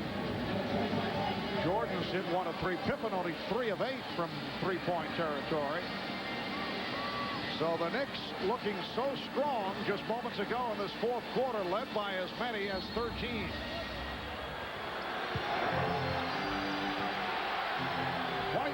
Seconds to go. Jordan for 3 to tie it. He does! The Knicks of the Bulls are tied at 88. Timeout called by the Knicks with 19 and 4/10 seconds remaining. Michael Jordan has done it again. 40 points, 16 of the 40 here in the fourth. And remember, he was off to a slow start in the second half.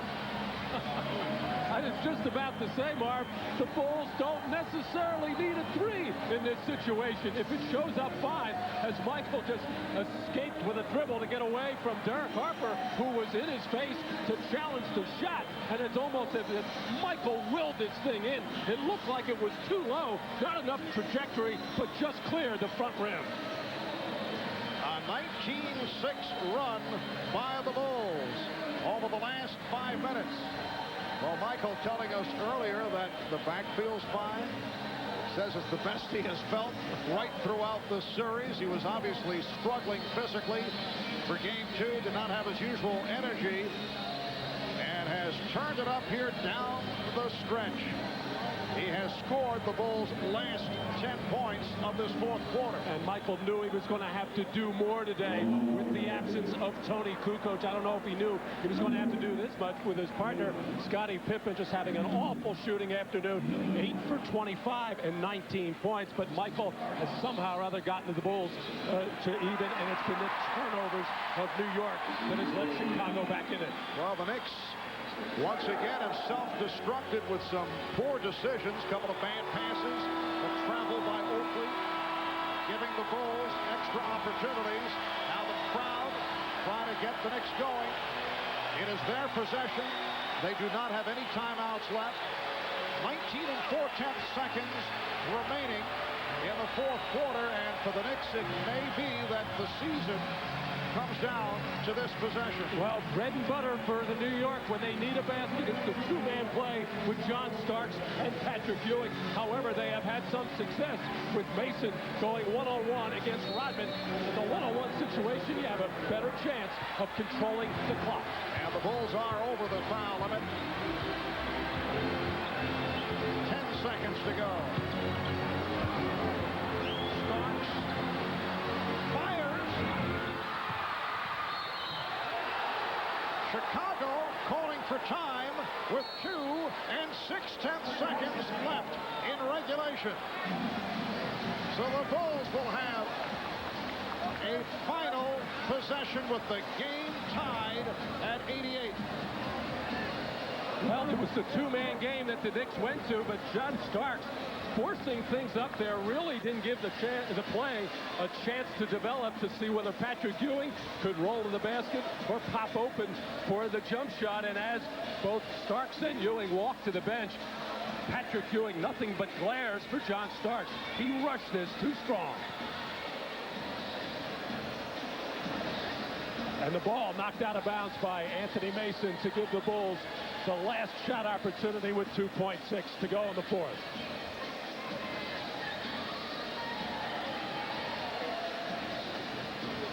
Phil Jackson mapping it out.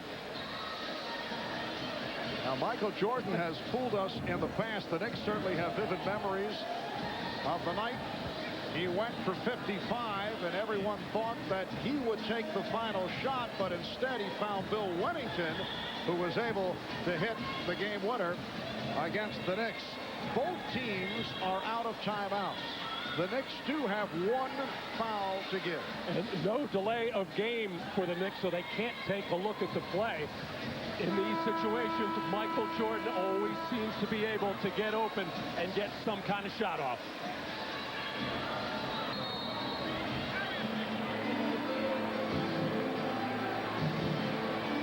Two and 6/10 seconds remaining in regulation.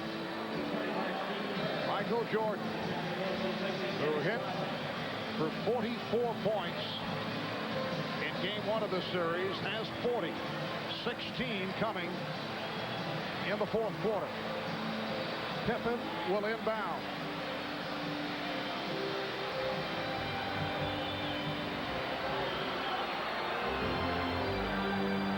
Charles Oakley playing away from Pippen, looking to help. And now moves up on the inbounds. And there is that a delay? Yeah, that we were told that they were out of delays. Obviously, that was a mistake. So the obvious delay of game. To take a look at the play, they never really saw anything. And now Pippen able to loop it in. Jordan could not get to it. And we're headed to overtime. The Knicks and the Bulls are tied at 88. So this third of the best of 7 goes to OT. Back with the overtime in a moment. Ken Griffey Jr., athlete. Hey, Nick, finish. This is a Griffey for President commercial. You know he's running for president, right? You know there's more to life than sports, man. There's politics. He is a fabulous American hero. There has been Hey, he got some interesting ideas about that black tax. Check him out. He picked the Mariner Moose as a running mate. It shows his consideration for animals. Now, that moose could be a liability. Hey, let me tell you what. I should be his running mate. I mean, that's a good job, because you don't got to do squat. Come on, Nick. Power to the people. Stick it to the man. No nukes. Save the whale. Okay.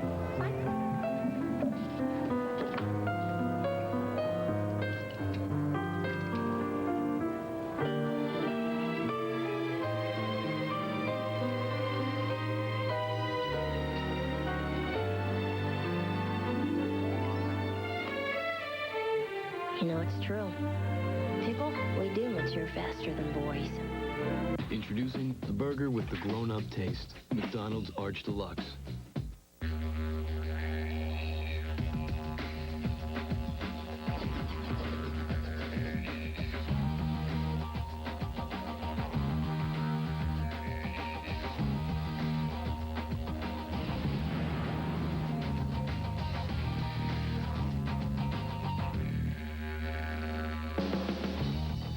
unfiltered Miller Genuine Draft. Stay cool.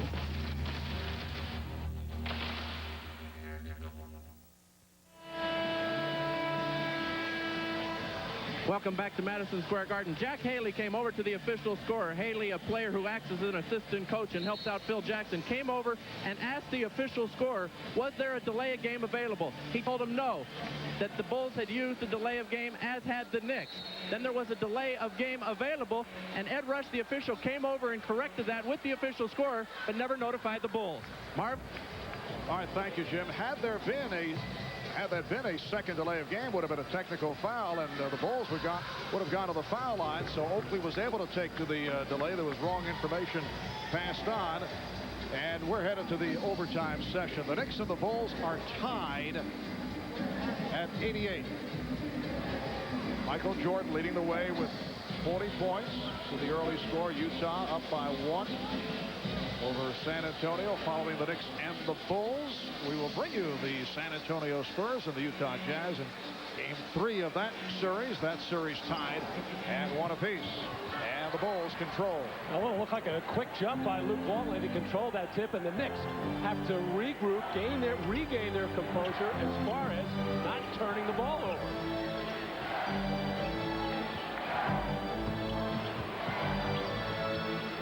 Luke Longley blocked by Patrick Ewing. Here is Hopper, and Ewing with the rebound. Starks met by Jordan. 5-minute overtime just underway. Game tied at 88. Starks lead by 2. Terrific execution by Starks and Ewing on that two-man flank. Jordan played it well on a couple of sequences there, but John Starks stayed with it, and Patrick Ewing finally nailed Jordan to set John free. Starks has 25. He leads the Knicks. Now Jordan played by Hopper. But to back him in for the fadeaway.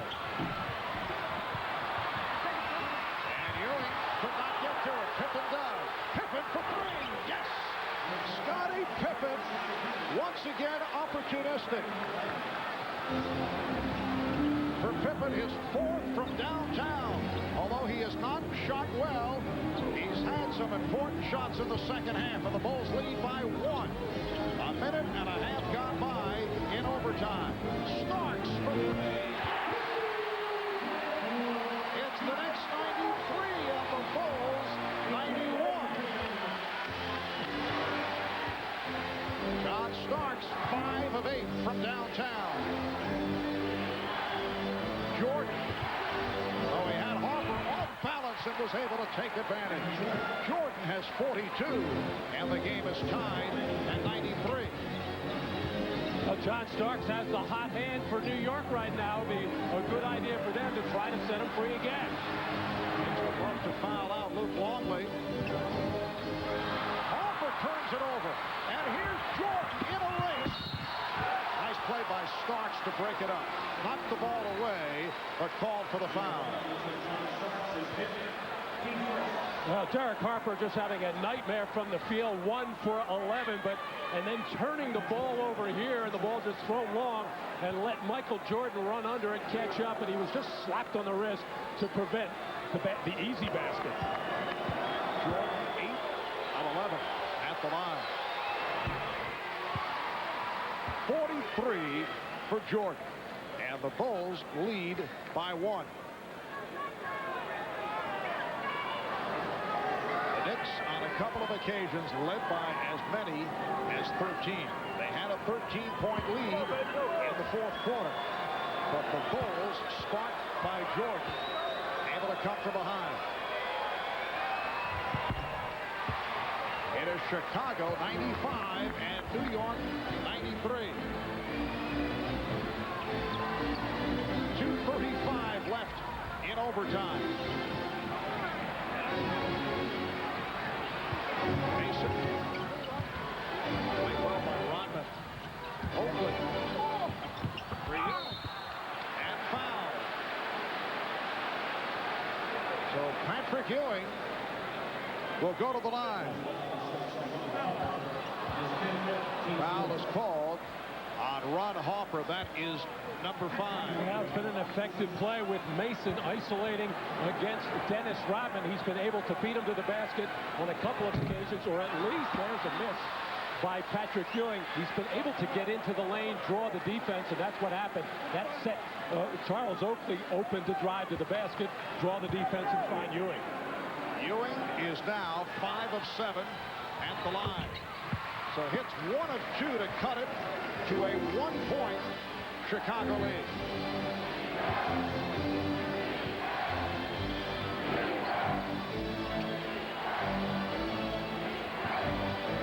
Jordan.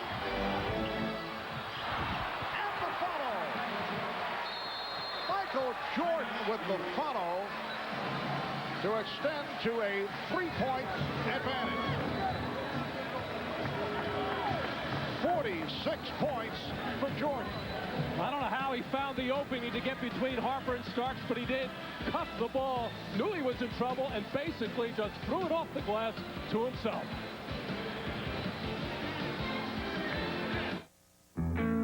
Got no shirt, got no shoes, got no coat, so got me the blues. Yeah, I got no shades. Hey! That's because you got no Pepsi. Now the more Pepsi you drink, the more stuff you get from the new Pepsi catalog. Got no mansion, got no yacht. This might be the end of the blues as we know it. Drink a lot of Pepsi, get a lot of stuff. For years, we have watched the skies and waited. Definitely sky-based. But we never imagined we could be looking for something. If they're not here now, they will be soon. That's already found us. What is it? What's happening? Stop watching the skies. As much as you think you know, you don't know the half of it. Start watching your back. Charlie Sheen, The Arrival, rated PG-13. Starts May 31st at theaters everywhere. Pennzoil technology leads the way again. Pennzoil 97, first to fully achieve 1997's tougher GF2 motor oil performance standard that requires higher fuel efficiency, reduced volatility burn-off, full-time protection against high-rev foaming. Don't wait. Get tougher GF2 motor oil performance for your car today. Get Pennzoil 97 and get it now. Pennzoil, a broadcast sponsor of NBC's coverage of the 1996 Olympic Summer Games. As we recap this series, the keys to a Bulls victory in Game 1, 44 points from Michael Jordan. John Starks went 0 for 9 from the field. The Bulls took Game 2 this past Tuesday as Scottie Pippen scored 9 fourth-quarter points while the Knicks went more than 7 minutes without a field goal. And this afternoon, right at the end of regulation, big three-point shot by Jordan to get the tie at 88. And a moment ago, Jordan able to slice his way through to give the Bulls a 3-point lead. Jordan, 17 of 34 from the field. He has 46 points. The most he scored against the Knicks that 55-point game last March the 28th. Pippen and Jordan in the fourth quarter and overtime have accounted for 35 of the Bulls' 39 points. That's 90% of the scoring. 1:45 left in OT. And the Bulls are up by 3. Ewing, wild shot to cut it to 1. Patrick likes that move. I don't think he likes the degree of difficulty as he was able to skate through and get that shot off. Minute and a half remaining in overtime. Jordan able to beat Harper off the dribble, came up short but recovered. Shot clock at 5. Rebounded by Oakley. And a foul on Rodman. Loose ball foul on Rodman. Another look at that move by Ewing. Patrick getting in there and falling away, but just able to get enough touch up there as Jordan spins away from the double team, gets too far underneath the basket, enabling Ewing to come up and get the block. Here's Oakley. He fouled it and lost it. He had the step off the lead from Mason. Couple of costly turnovers by Charles Oakley. 21 now in the ball game, giving up 23 points. as Charles Oakley trying to get that shot off before he actually had control of the basketball and losing his concentration just momentarily. 7th turnover of the game committed by Oakley. And as you can see, upset with himself. The Bulls maintain the 1-point lead as we approach 1 minute left in overtime.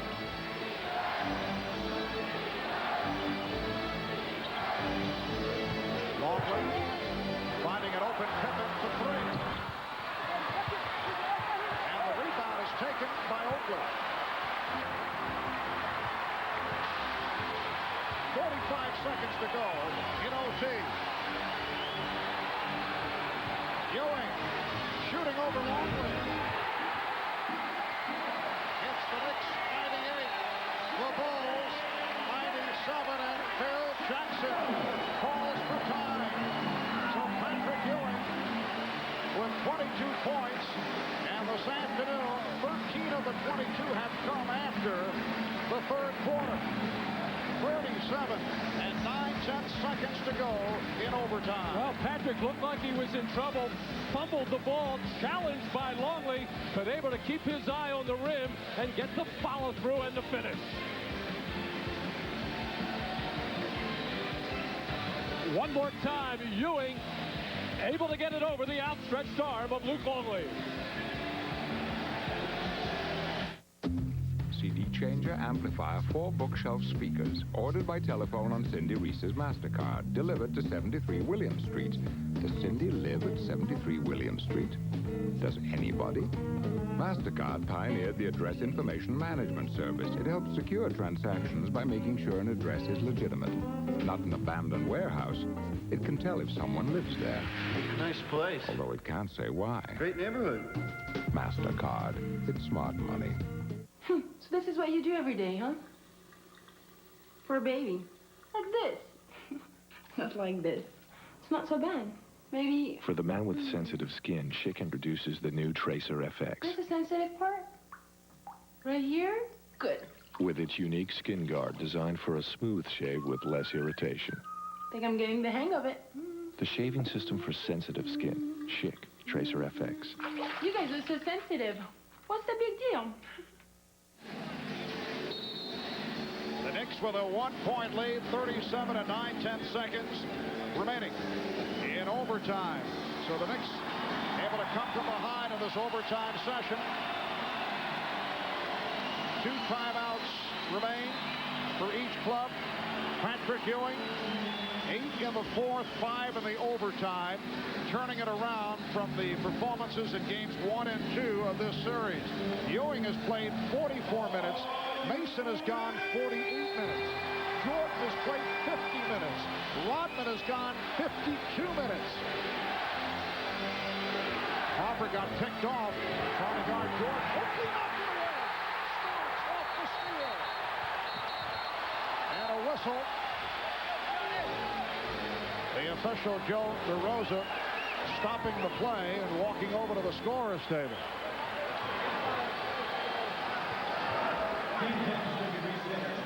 Apparently wanted to reset the clock. So Charles Oakley comes up with a huge play, getting a piece of the dribble. Well, Charles Oakley, who has had his turnover problems with 7 in this game. Actually, the Knicks had a foul to give, and that was Oakley, I think, maybe trying to pick up that foul. And Michael Jordan called for the foul, sending John Starks at the line because the Bulls are over the limit. Starks only 1 of 3 at the line. And Michael Jordan, mad at the official, Joe DeRosa, saying, I didn't foul Starks, I fouled Charles Oakley.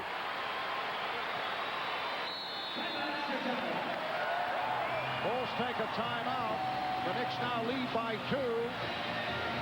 27 and 3/10 seconds remaining in overtime. Well, I thought Charles Oakley, knowing that the Knicks had a foul to give in that situation, switched out on Michael Jordan, knowing he was going to get some help there, reaching in before Michael could get himself in the act of shooting, either going for the steal or the possible foul wouldn't have cost anything. And that's Michael Jordan telling the official that it should be Charles Oakley on the free throw line rather than John Starks.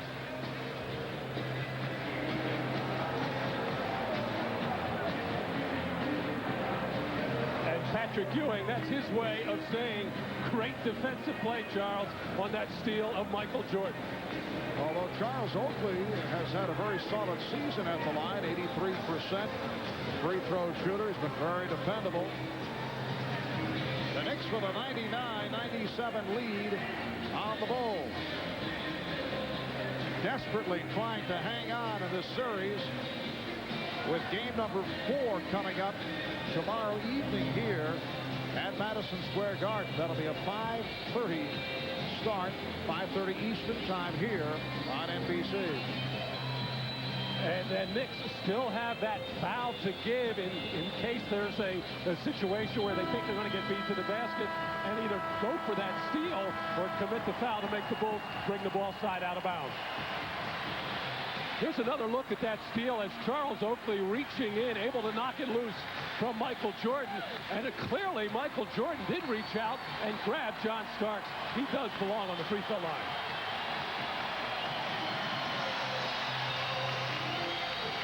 Matt, are you losing your voice here in overtime? You're going to be all right for tomorrow? I'm in good shape. I don't know about these players, but all the minutes they've played. So John Starks with his second free throw. He is now 2 of 4 at the line. And he has been a solid free throw shooter over the years. The Knicks lead by 3. Now to 25 seconds in overtime.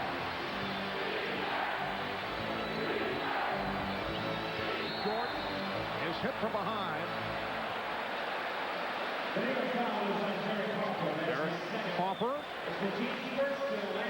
So that was the foul to give on the part of the Knicks. The next one would put them over the limit, just looking to break the pattern of the Bulls setup.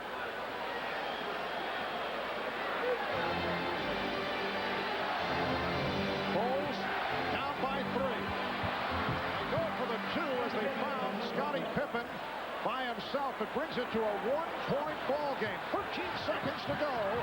Mason will be inbounds for Oakley, who is immediately hit by Rodman. So now Oakley will go to the line.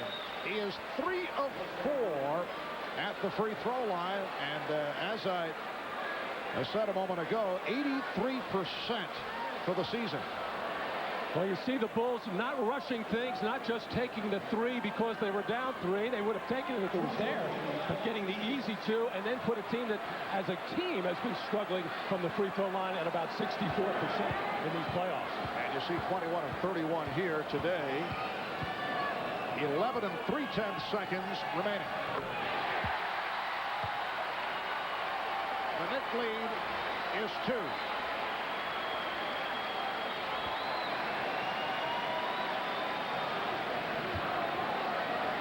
Chicago has 1 timeout left. The Knicks with 2 remaining.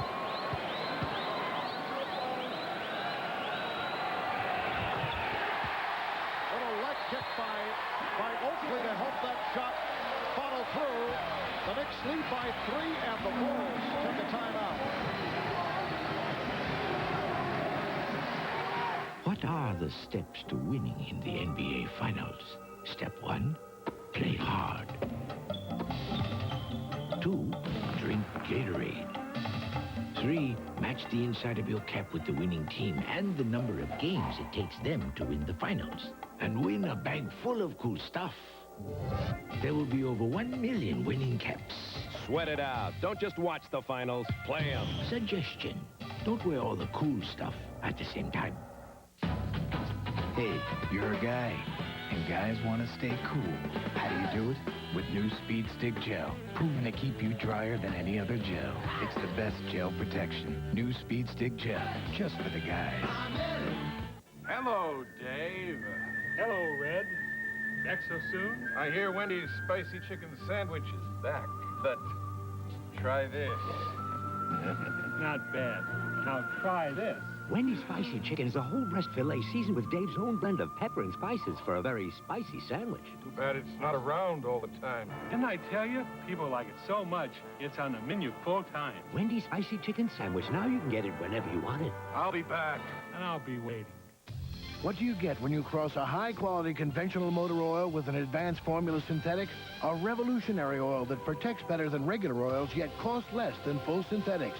DuraBlend from Valvoline. Valvoline's the #1 choice of top mechanics. Looking for something? Yeah, that dime from Sprint's long-distance plan? Having trouble finding it, huh? Yeah. Well, that's because depending on when you call, the Sprint Cents rate isn't always a dime. It could be a quarter or 65 cents on calls to Canada. Oh. Try AT&T True Reach Savings. On average, most people can save more than with Sprint Cents when they spend $25 a month on calls in the U.S. Plus, you'll always save more on calls to Canada. Wow, I found what I'm looking for. That's your true choice, AT&T. During the regular season, the Bulls, one of the better three-point shooting teams. Today, though, only 7 of 20 from three-point territory. Steve Kerr, in fact, #2 in the NBA in that department. Today, Pippen 4 of 10, Jordan 2 of 5 from downtown. The Knicks by 3, 11 3/10 seconds to go in overtime. Jordan guarded by Hoffer. Down to 5. There's Pippen, looking for the shot, gets it up. And the Knicks have defeated the Bulls in overtime.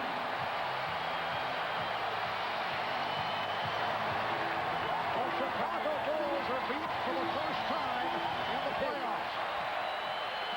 And it sets up Game 4 here tomorrow.